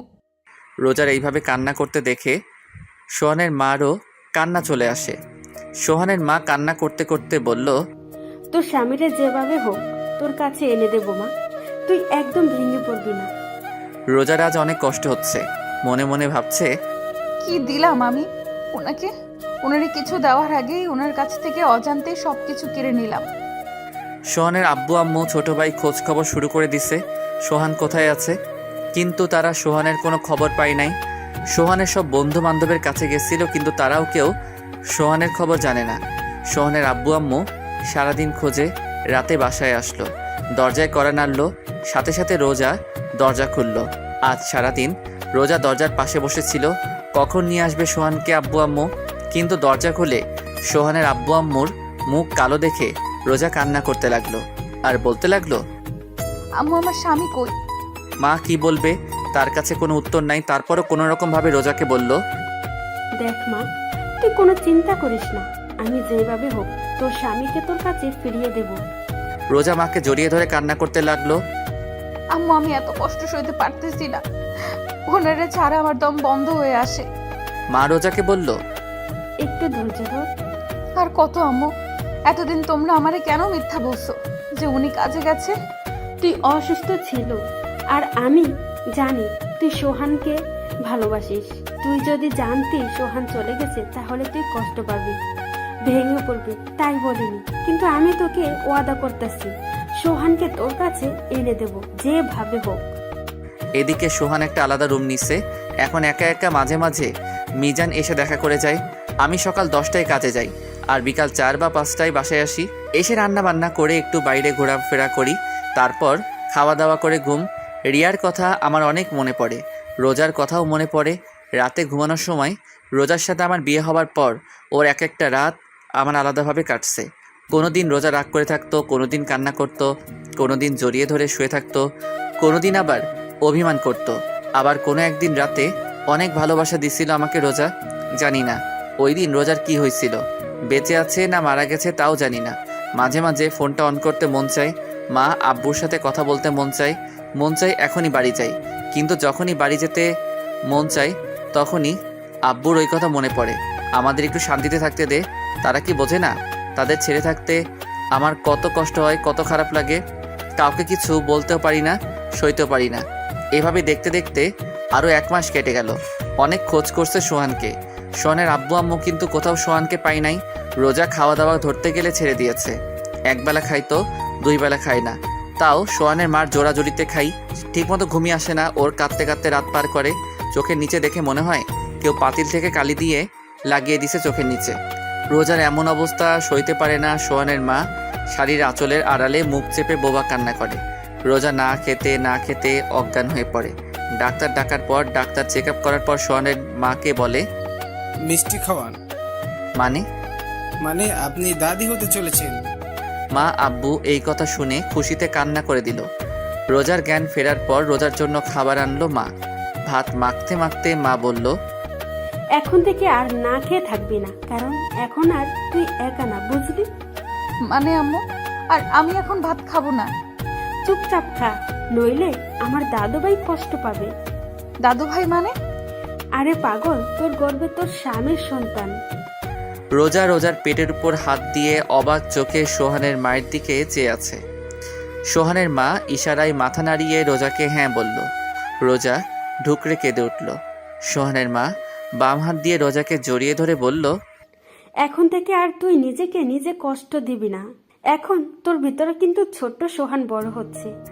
রোজা অনবরত কান্না করতে আছে। আস্তে আস্তে রোজাকে ভাত খাওয়ানোর পর রোজাকে শুইয়ে দিয়ে সোহানের মা চলে আসলো। রোজা বিছানায় শুয়ে শুয়ে একা একা বলতেছে, কোথায় আপনি? আমার কথা কি আপনার মনে পড়ে না? আমি কি করছি? আমাকে এইভাবে কেন কষ্ট দেন? আমারও নিয়ে যাইতেন আপনার সাথে। আমার ভালো লাগে না আপনারে ছাড়া। আপনি কেন বোঝেন না? পাগলের মতো একা একা কথা বলতে থাকে রোজা। এভাবে দেখতে দেখতে আরও 1 মাস চলে গেল। রোজা এখন নিজেকে একটু শক্ত করছে, কারণ তার স্বামীর সন্তান তার গর্ভে। বিয়ের পর সোহানকে কিছুই দিতে পারে নাই রোজা, তাই সোহান যে দিন আসবে সেদিন সোহানকে সোহানের সন্তান দেবে। সোহানের মা সারাদিন রোজার আশেপাশে থাকে, রোজাকে কোনো কাজ করতে দেয় না। রোজার কখন কি প্রয়োজন রোজার বলার আগে এনে দেয়, কিন্তু সোহানকে এনে দিতে পারল না। সোহানের মা অনেক কবিরাজের কাছে গেছে সোহানকে ফিরে আনানোর জন্য। কবিরাজরা তাবিজ তুবিজ দিছে, কিন্তু তাতে কোনো কাজ হয় নাই। রিয়ার আম্মু কিভাবে সোহানের বিয়েটা হয়েছে সেটা জানার পর রোজাকে দেখতে আসছিল, কিন্তু ওনার ভুলটা বুঝতে পারে যে এই বিয়েতে সোহানের কোনো মত ছিল না। শুধু সোহানের আব্বু আম্মুর জন্য দায়ী করে বিয়েটা করছে। রোজা এতিম জেনে রোজাকে রিয়ার স্থান দেয় রিয়ার মা। রোজাকে মেয়ে হিসেবে মেনে নেয় রিয়ার মা। রিয়ার মা সোহানের আম্মুকে বলে, সোহান যেদিন আসবে তার পরের দিনই রোজাকে আমাদের বাড়ি থেকে অনুষ্ঠান করে উঠিয়ে দেবে সোহানের ঘরে। একটু হলেও শান্তি বিরাজ করতেছিল সোহানের ঘরে, কিন্তু এদিকে সোহান কাজে যায়, খায় দায়, ঘুমায়। এখন রিয়ার চাইতে রোজাকে বেশি মনে পড়ে, কেন জানি না। মন চায় রোজার কাছে যাইতে। মাঝে মাঝে মনে হয় রোজা আমাকে ডাকতেছে। কি মনে করে আজ ফোনটা অন করলাম, হাজার হাজার SMS, মিসড কল, মা, আব্বু, সজীব, ইমন, আরও কিছু বন্ধুদের মিসড কল আসছে। খুব বেশি অবাক হলাম রিয়ার মার মিসড কল দেখে। ফোনটা হাতে নিয়ে এইসব SMS-গুলো দেখতেছিলাম। এরই মধ্যে সজীবের ফোনটার দিকে এক ধ্যানে তাকিয়ে আছি। দেখতে দেখতে ফোনটা কেটে গেল, ধ্যানটাও ভেঙে গেল। আবার ফোন সজীবের, রিসিভ করলাম। হ্যালো ভাইয়া, তুমি কোথায়? আমি নিশ্চুপ, কোনো কথা বলতেছি না। সজীব হ্যালো হ্যালো বলেই যাচ্ছে। মা মা মা, ভাবি ভাবি, ও ভাবি। কি হয়েছে? ফোনের ওপাশে থেকে এই কথাগুলো শুনে ফোনটা কেটে দিলাম। কেন জানি না মার কণ্ঠস্বরটা শুনে মনটায় কী রকম একটা শান্তি লাগতেছে। ফোনটা অফ করে ঘুমিয়ে পড়লাম। এদিকে সোহানের ফোন অন পেয়ে সজীব অনেক খুশি হয়, কিন্তু সজীবের খুশি মাটি চাপা পড়ে যায় সোহান ফোন কেটে দেওয়াতে। সজীবের সামনে মা ভাবি দাঁড়িয়ে আছে, জিজ্ঞাসার দৃষ্টিতে তাকিয়ে আছে সজীবের দিকে। সজীব শান্তভাবে বলল, ভাইয়ার ফোন অন পাইছিলাম, ফোন ধরে হ্যাঁ বলেই কেটে দিল, এখন ফোন বন্ধ বলতেছে। রোজা মুখটা আড়াল করে কান্না করে দৌড়াতে দৌড়াতে রুমে চলে গেল। বিছানার উপর লাফ দিয়ে শুয়ে কান্না করতে লাগলো। সোহানের মা দরজার আড়াল করে দাঁড়িয়ে রোজার এমন কান্না দেখে। দেখা ছাড়া যে তার আর কিছুই করার নাই। রিয়ার আব্বু আম্মু, সোহানের আব্বু আম্মু, সজীব সোহানের কিছু খালাতো ভাই মিলে সোহানকে খুঁজছিল, কিন্তু কোথাও পেল না। খুঁজলো বলতে সোহানের সব বন্ধুদের বাসায় আরও টুকটাক জায়গায়। রাতে সবাই বাসায় আসলো খালি হাতে। দরজা খুলে যখন দেখে সোহান নাই, নিমিষেই মুখটা অন্ধকার হয়ে যায় রোজার। এইভাবে দেখতে দেখতে আরও কিছুদিন কেটে গেল। একদিন সকালে ইমন আসলো সোহানের বাসায়। দরজায় কড়া দিয়ে দাঁড়িয়ে আছে। সোহানের আম্মু এসে দরজা খুলল। ইমনকে দেখেই বলল, আরে ইমন, আয় ভিতরে আয়। ইমন ভিতরে যে বসলো। তুই বস, আমি চা নিয়ে আসি। না খালা, চা খাবো না, একটু আগে খেয়েছি। আগে বলেন, সোহানের কোনো খোঁজ পাইলেন? না, এখনো কোনো খোঁজ খবর পাই নাই। তুই জানিস সোহান কোথায়? জানি না কোথায় আছে, কিন্তু কার কাছে আছে সেটা জানি। ইমনের কথা শুনে মার চোখ ভিজে উঠল। ভেজা ভেজা চোখে ইমনকে জিজ্ঞাসা করলো, কার কাছে আছে আমার সোহান? খালা মিজান থাকতো না আপনাদের বাসায়? আমার মনে হয় সোহান ওর কাছে আছে, কেননা এই দেখেন মিজান আর সোহানের একটা ফটো ফেসবুকে মিজান ছাড়ছে। সোহানের মা এক ধ্যানে ছবিটার দিকে তাকিয়ে আছে। ফোনটা হাতে নিয়ে রোজার রুমে গেল সোহানের মা, যে দেখে রোজা বিছানায় শুয়ে শুয়ে পেটের উপর হাত দিয়ে কান্না করতেছে। রোজা সোহানের মাকে দেখে বৃথা চেষ্টা করলো চোখের পানি আড়াল করার। সোহানের মা রোজার পাশে বসে ফোনটা দেখিয়ে বলল, এই দেখ তোর স্বামী। রোজা চুপচাপ ছবিটার দিকে তাকিয়ে আছে। ফোনটায় সোহানের ছবির উপর হাত দিয়ে সোহানকে অনুভব করতে লাগলো, আর চোখ থেকে তো পানি পড়তেছে। তুই আর কান্না করবি না, তোর স্বামীরা তোর কাছে 2 দিনের মধ্যে এনে দিব। আম্মু আমি এখনই যাবো ওনার কাছে। এতদিন ধৈর্য ধরছিস, আর 2টা দিন মা, একটু ধৈর্য ধর। এই কথা বলে ফোনটা নিয়ে ইমনের কাছে দিল। আরও কিছুক্ষণ ইমনের সাথে কথা বলল মা। তারপর ইমন চলে গেল। কিছুক্ষণ পর সোহানের আব্বু বাসায় আসলো। আসার সাথেই সোহানের আম্মু জিজ্ঞাসা করলো, পাশের বাসা রেহানারা থাকতে মনে আছে? মনে থাকবে না কেন? মিজানের আম্মু কথা বলছো তো? তারা তো 4 বছর আগে এখান থেকে চলে গেছে, তো এখন কি? আমাদের সোহান ওখানে। কি? তোমার ডায়েরিতে নাম্বার আছে, ফোন দাও রোহানকে। তুমি জানলে কেমন করে? আর ওরাতে ঢাকা থাকে? এত কথা বলার সময় নাই, তুমি নাম্বার বের করে ফোন দাও। আর আমি জানি ওরা ঢাকা থাকে, তার জন্য সচিব গেছে টিকিট কাটতে। তুমি শুধু ফোন দিয়ে জিজ্ঞাসা করো ঢাকা কোথায় থাকে সোহান। মিজানের মার সাথে কথাবার্তা বলে রওনা হলো ঢাকার উদ্দেশ্যে। সোহানের আব্বু আম্মু সজীব আর রোজাও যাচ্ছে ঢাকায়। সারাটা পথ রোজা কান্না করতেছিল, কিন্তু ওর মুখে এক অদ্ভুত রকমের তৃপ্তি ছিল। সকাল 8টায় দরজায় অনেক জোরে ধাক্কাধাক্কির আওয়াজ শুনে ঘুম ভাঙল। ঘুম ঘুম চোখে দরজা খোলা মাত্রই কেউ একজন ঝাপটে করে জড়িয়ে ধরল। সামনের দিকে তাকিয়ে দেখি মা, আব্বু, সজীব দাঁড়িয়ে আছে, আর রোজা আমাকে জড়িয়ে ধরে কান্না করতে লাগলো। রোজাকে নিজের থেকে ছাড়িয়ে নিতে যাব, তখনই মা ইশারায় বলল ওকে রুমে নিয়ে যেতে। রোজার কানের কাছে মুখ নিয়ে বললাম, ছাড়ো, সবাই দেখতেছে। রোজা কোনো কথা বলতেছে না, আমাকে জড়িয়ে ধরে কান্না করতেছে। রোজাকে জড়িয়ে ধরা অবস্থায় রুমে নিয়ে আসলাম। ওকে বিছানায় বসাতে যাব, রোজা আরও আমাকে ঘুরিয়ে বিছানায় ফেলে আমার বুকে মাথা দিয়ে কান্না করতেছে। ওর এমন কান্না দেখে নিজের কাছে অনেক খারাপ লাগতেছে। আমি রোজাকে বললাম, কান্নাটা থামাও, আমার শার্ট ভিজে যাচ্ছে। রোজা আমার কথার কোনো উত্তর না দিয়ে আমাকে আরও জোরে জড়িয়ে ধরে কান্না করতে লাগলো। রোজা প্লিজ কান্নাটা থামাও। রোজা কোনো কথা না বলে আমার হাতটা ওর পেটের উপর রাখলো। চলো চলো চোখে তাকিয়ে আছে রোজা, আমার বুঝতে বাকি না রোজা পেটের উপর হাত দিয়ে কি বোঝাতে যাচ্ছে। আমি খুশিতে ওর কপালে একটা গভীর চুমু খাই। রোজা চোখ বুঝে আরও শক্ত করে জড়িয়ে ধরলো আমায়। কিছুক্ষণ পর রোজা ঘুমিয়ে পড়ছে আমার বুকে। মা দরজার সামনে দাঁড়িয়ে আমাকে ডাকতেছে, উঠতে যাব। এর মধ্যে মা রুমে ঢুকলো। রোজা এখনো আমাকে জড়িয়ে ধরে ঘুমিয়ে আছে। উঠতে যাব, এরই মধ্যে মা বলে উঠলো, থাক, উঠা লাগবে না, শুয়ে থাকতে। রোজার মাথায় হাত বুলাতে বুলাতে মা বলল, কতদিন পর মেয়েটাকে একটু শান্তিতে ঘুমাতে দেখলাম। তুই চুপচাপ শুয়ে থাক, ওর ঘুম ভাঙলে উঠিস। মা এই কথা বলে বাইরে থেকে দরজা লাগিয়ে চলে গেল। আমি পলকহীনভাবে তাকিয়ে আছি রোজার দিকে। কত বদলে গেছে মাত্র কয়েক মাসে। ওর চোখে মুখে আগের মতো সেই মায়া নেই, কিন্তু কষ্টের ছাপ স্পষ্ট। ও এমনভাবে আমার বুকের উপর মাথা দিয়ে শুয়ে আছে যে আমি নড়াচড়া করতে পারতেছি না। এমনভাবে আমার বুকের উপর মাথা রেখে আছে। দুপুরবেলা রোজার ঘুম ভাঙল। বুক থেকে মাথাটা তুলে আমার দিকে ঘুম ঘুম চোখে তাকিয়ে আবার কান্না করে দিল। রোজার চোখের পানিটা মুছে দিয়ে বললাম, কি হয়েছে, কাঁদতেছো কেন? ও কোনো কথা না বলে শক্ত করে জড়িয়ে ধরে বুকের উপর মাথা রেখে কান্না করতেছে। আমি ওর পিঠে আস্তে করে হাত দিয়ে একটু নাড়া দিয়ে বললাম, রোজা, তোমাকে আমি একদিন বলছি আমার সামনে কান্না করবে না।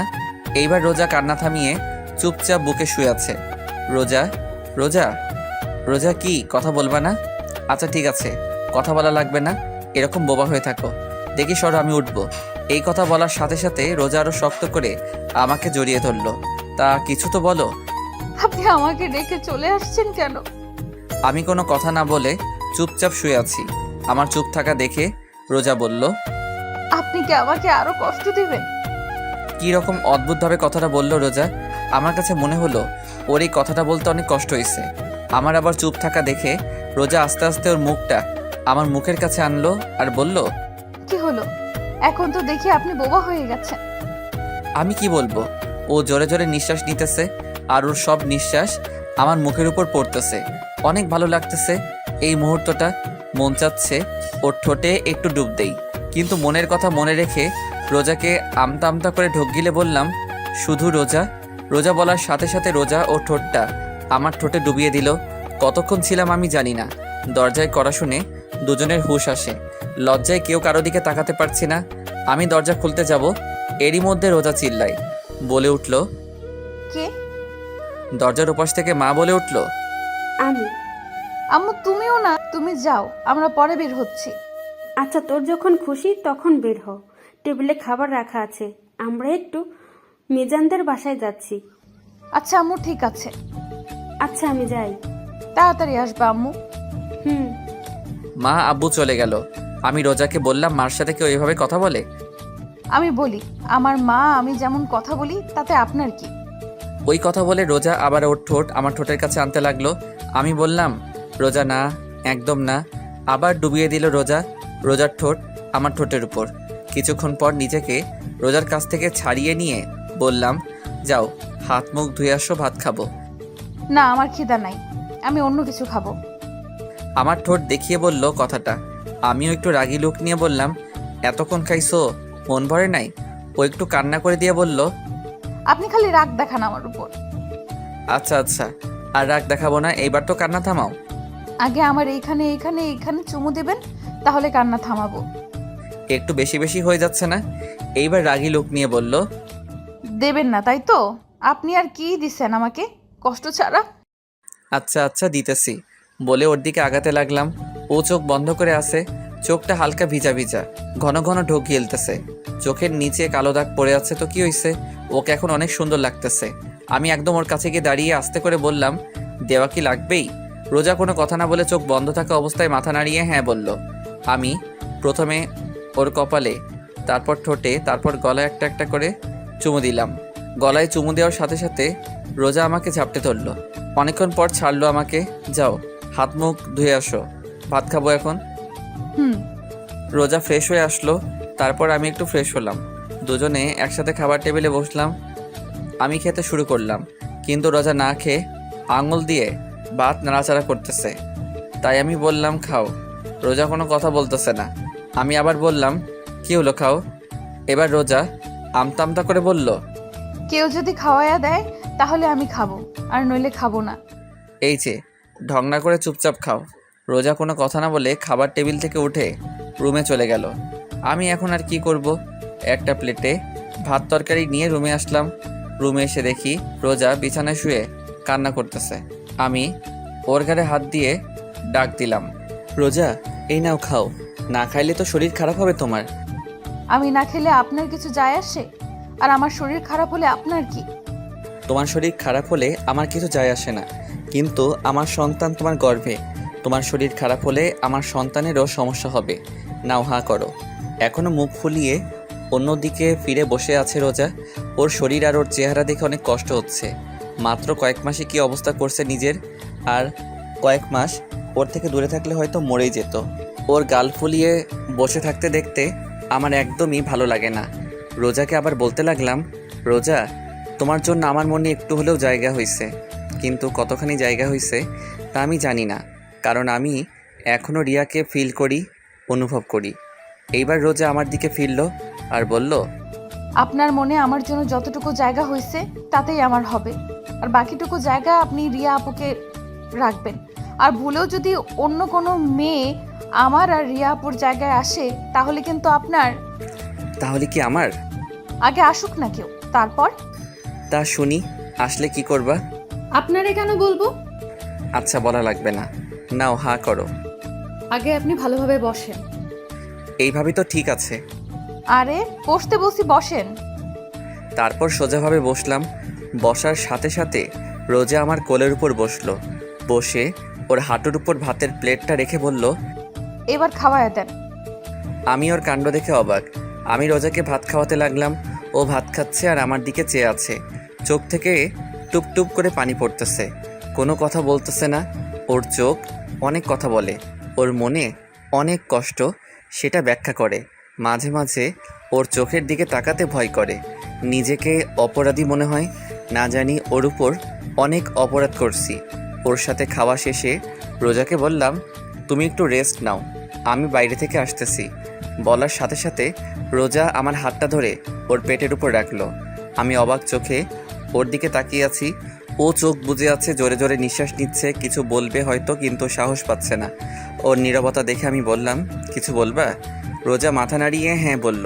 আমি ওকে একটু সময় দিয়ে বললাম, আচ্ছা বলো কি বলবা। আমার যে হাতটা রোজার পেটের উপর ছিল ওই হাতটা আর একটু জোরে চেপে ধরলো পেটের উপর আর বলল, আপনার সন্তানের কসম কেটে বলেন আপনি আর আমাকে রেখে কোথাও যাবেন না। আমি চুপচাপ ওর দিকে চেয়ে আছি আর ও করুণ চোখে আমার দিকে চেয়ে আছে। আমি ওর দিকে চেয়ে আছি। কি হলো বলুন। আমার কাছ থেকে কোনো উত্তর না পেয়ে আমার হাতটা ছেড়ে দিয়ে বিছানায় শুয়ে কান্না করতেছে। আমি ওর পাশে বসে আছি আর ও শুয়ে অন্যদিকে ফিরে কান্না করতেছে। আমি ভাবতেছি রোজাকে এখন কি বলবো। রোজা আমার কাছে থাকলে রিয়ার কথা মনে পড়ে যায় যে এখানে রিয়ার থাকার কথা ছিল। রোজা এসে ভাগ বসাইছে, আবার রোজা আমার কাছ থেকে দূরে থাকলে রোজাকে কাছে পেতে মন চায়। আমি আস্তে করে রোজার পিঠে হাত দিয়ে ডাক দিলাম, রোজা, রোজা দেখি এদিকে ফেরো। রোজা তারপরও চুপ করে আছে।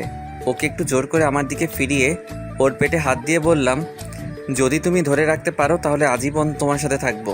রোজা ছলো ছলো চোখে আমার দিকে চেয়ে আছে। আমি বললাম, কি হলো, পারবা তো? পারবো মানে? ইনশাল্লাহ পারবো। পারলেই ভালো। রোজা শোয়া অবস্থায় ওর হাত দুটি মেলে আমাকে ওর কাছে ডাকতেছে। ওর ডাকে সাড়া না দিয়ে কোনো উপায় নাই, আস্তে করে জড়িয়ে ধরলাম। ও আমার ঘাড়ে মুখ বুজে কান্না করতেছে। আমি ওর কানের কাছে আমার মুখটা নিয়ে বললাম, এত পানি তোমার চোখে কোথা থেকে আসে?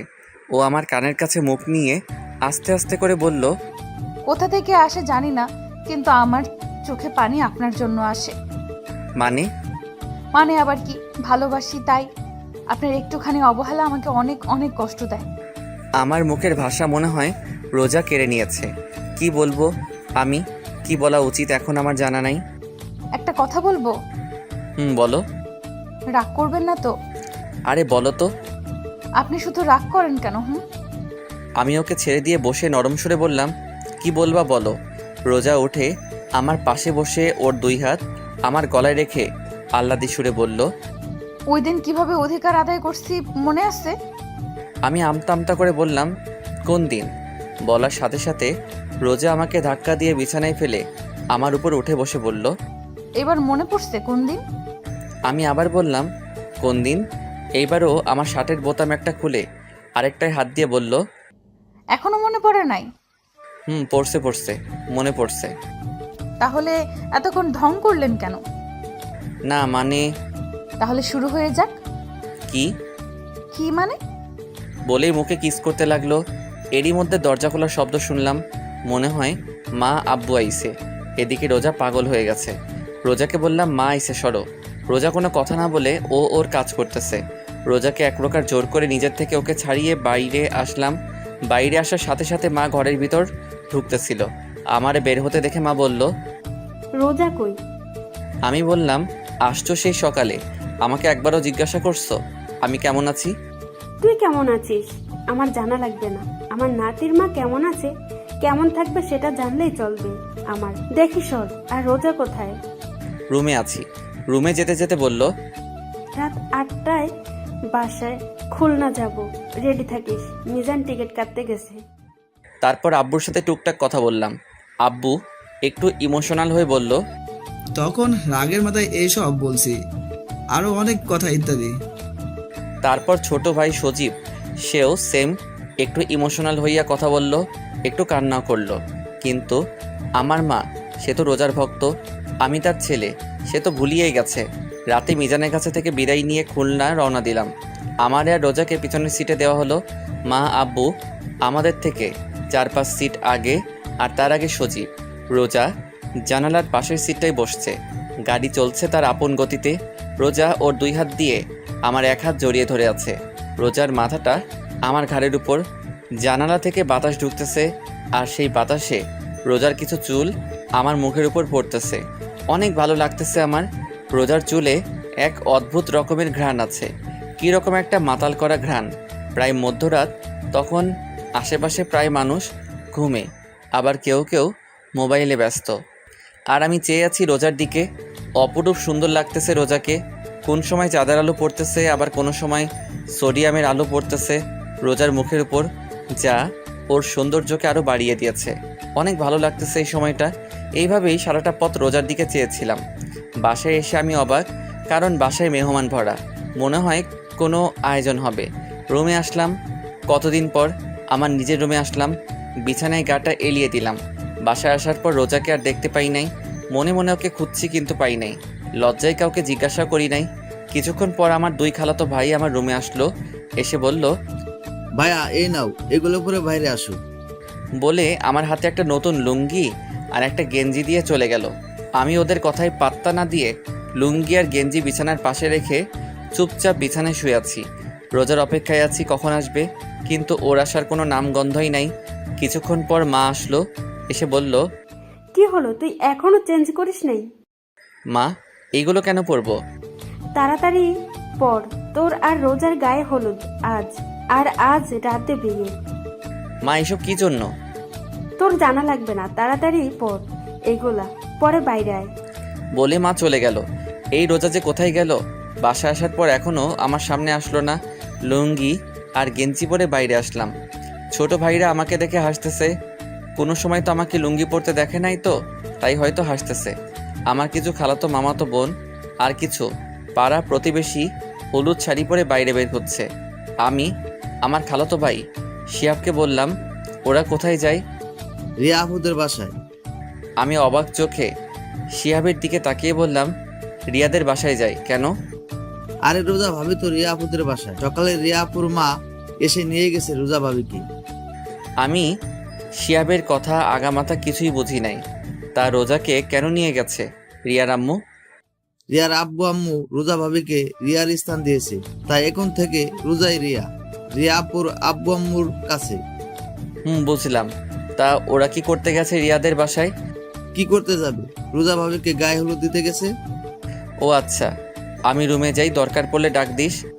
আচ্ছা। রুমে এসে বসে বসে ভাবতেছি, রিয়ার আব্বু আম্মুর আবার কি হলো? রোজাকে সোজা মেয়ে হিসেবে মেনে নিল? তাদের আর কোনো মেয়ে নাই, তার জন্য নাকি অন্য কিছু? সব ভাবতেছি। কিছুক্ষণ পর শিহাব আসলো, রুমে এসে বলল, ভাইয়া চলো।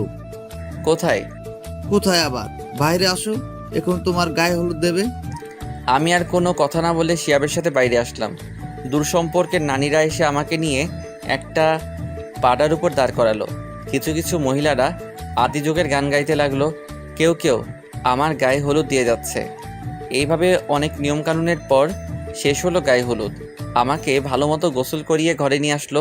সন্ধ্যাবেলা একটা শেরওয়ানি পরে কিছু লোকদের সাথে রিয়াদের বাসায় গেলাম। অনেক সুন্দর করে সাজানো হয়েছে রিয়াদের বাড়ি। পুরা বাড়ি লাল নীল ছোট ছোট লাইটে ভরপুর। রিয়াদের বাড়ির ভিতর ঢুকলাম, বুকটা ধকধক করতেছে। বাড়িতে ঢোকার সাথে সাথে রিয়ার ছোট ভাই দৌড়ে এসে আমাকে জড়িয়ে ধরলো। আমি ওকে জড়িয়ে ধরে বললাম, কি হয়েছে? ও কোনো কথা না বলে আমার হাত ধরে বরের বসার জায়গায় বসলো। রিয়ার আব্বু আম্মু আমার আশেপাশে ছিল, কিন্তু কোনো কথা বলে নাই আমার সাথে। এখনও ধীরে ধীরে বিয়ের কাজ শেষ হলো। রিয়ার আব্বু আম্মু এখন আমার পাশে বসা। রিয়ার মা আমার মাকে ফোন দিয়ে বলল তাদের বাড়ি আসতে। রিয়ার আম্মু আমার পাশে বসে আছে, কিছু বলবে হয়তো, কিন্তু বলতে পারতেছে না। ওনার এরকম অবস্থা দেখে আমি জিজ্ঞাসা করলাম, খালা কেমন আছেন? কোনো কথা বলতেছে না, শাড়ির আঁচলটা মুখে দিয়ে অন্যদিকে ফিরে আছে। আমি এবার বললাম, মা কেমন আছেন? রিয়ার আম্মু আমার দিকে ছলো ছলো চোখে তাকিয়ে আছে। আমার সামনে দাঁড়িয়ে তার হাত দিয়ে আমার গাল ধরে বলল, আমাদের ক্ষমা করে দিস বাবা। আপনি এগুলো কি বলতেছেন? ওই দিন রিয়াকে তোরে দেখতে দিই নাই। আরে থামো, কি এসব কি কথা বলতেছো? না মা, নে। ওনার কথা বলা শেষ হবার আগে আমার মা আসলো, এসে রিয়ার আম্মুকে বলল, কিসের জন্য ডাকলে? চল নতুন বউ বরকে একসাথে ঘরে তুলে নি। চল, এতে আবার আমারে ডাকা লাগে? কিছুক্ষণ পর রিয়ার আম্মু আমার হাত ধরে নিয়ে রিয়ার রুমে নিয়ে যেতে লাগলো। পিছে তাকিয়ে দেখি রোজাকে মা আমার পিছনে পিছনে নিয়ে আসতেছে। রিয়ার রুমে আসলাম, রুমে ঢোকার সাথে সাথে এক অদ্ভুত অনুভূতি হলো মনে হলো আমার পুরো শরীরের ভিতর কীরকম জানি ঠান্ডা বাতাস বয়ে গেল। রিয়ার আম্মু আমাকে খাটে বসালো, রোজাকে আমার পাশে বসালো হয়েছে। আজ আবার রোজা বধূ সেজেছে। রিয়ার আম্মু আমার হাতটা নিয়ে রোজার হাতের উপর রাখলো, রেখে বলল, সোহান আজ থেকে রোজাকে ভালোবাসবা রিয়ার মতো, কারণ এখন থেকে আজীবনের জন্য রোজা আমার মেয়ে। এইবার মা আমার আর রোজার হাত ধরে বলল, সোহান যে চলে গেছে তাকে ভেবে কোনো লাভ নাই। আমরা এখন রিয়ার জন্য দোয়া ছাড়া কিছুই করতে পারবো না। এবার আমি বললাম, দোয়া করব আল্লাহ যেন পরকালে আমাকে রিয়ার সাথে রাখে। আমার কথা শুনে রিয়ার আম্মু আর আমার মা আমার দিকে অবাক চোখে তাকিয়ে আছে। রোজার দিকে তাকিয়ে দেখলাম মাথা নিচু করে মুখ কালো করে আছে। রোজার মুখ কালো দেখে রিয়ার আম্মু রোজার থুতনি ধরে রোজাকে বলল, ও ওর ভালোবাসার মানুষকে চাইছে। আল্লাহর কাছে তুইও আল্লাহর কাছে তোর স্বামীরে চাইবি। রোজা শুধু মাথা নাড়িয়ে ঠিক আছে বলল। আরও অনেক কথা বলে রিয়ার মা আর আমার মা আমাকে আর রোজাকে রেখে বাইরে থেকে দরজা আটকে চলে গেল। আমি আর রোজা দুজনে চুপচাপ বসে আছি, কেউ কোনো কথা বলতেছি না। আমি আস্তে করে বিছানায় শুয়ে পড়লাম। রোজা এখনও খাটে বসা। অনেকক্ষণ হয়ে গেল, রোজা এখনও চুপচাপ বসে আছে। আমি রোজাকে বললাম, কি হলো, ঘুমাবা না? চুপচাপ আমার দিকে চেয়ে আছে। আমি আমার দুহাত মেলে বললাম, কি হলো, আসো। আমার দুহাত মেলা দেখে রোজা আমার বুকের উপর ঝাঁপিয়ে পড়লো। চুপচাপ বুকের উপর শুয়ে আছে, কোনো কথা বলতেছে না। রোজা রোজা রোজা কি হয়েছে? মন খারাপ? না। তাহলে আপনি আমাকে ভালোবাসবেন তো? ভালো না বেশি উপায় আছে? শত হলেও তুমি আমার ভবিষ্যৎ সন্তানের মা। আগে বলেন, ভালোবাসবেন তো? বাসতে পারি, একটা শর্ত আছে। কি কি শর্ত বলেন, আমি সব মানতে রাজি আছি। আমাকে তুমি করে বলতে হবে, তাহলেই হবে। আচ্ছা ঠিক আছে। রোজা, বলো। আজকে আমাদের কি রাত? কি রাত? আজকে আমাদের বাসর রাত। তা কিছু হবে না? মুখটা তুলে আমার দিকে তাকিয়ে, যা দুষ্টু বলেই রোজা আমার বুকে ঝাঁপিয়ে পড়লো। আর শুরু হলো সোহান আর রোজার নতুনভাবে পথ চলা। কিন্তু রিয়া থেকে যাবে আজীবন সোহানের হৃৎপিণ্ডে। গল্পটা কেমন হলো প্লিজ জানাবেন। আর যারা পরবর্তী পার্ট গল্প পেতে আমাদের চ্যানেলটি সাবস্ক্রাইব করে পাশে থাকা বেল আইকনটি বাজিয়ে দিন। সবাই ভালো থাকবেন, সুস্থ থাকবেন। দেখা হবে পরের গল্পে। আল্লাহ হাফেজ।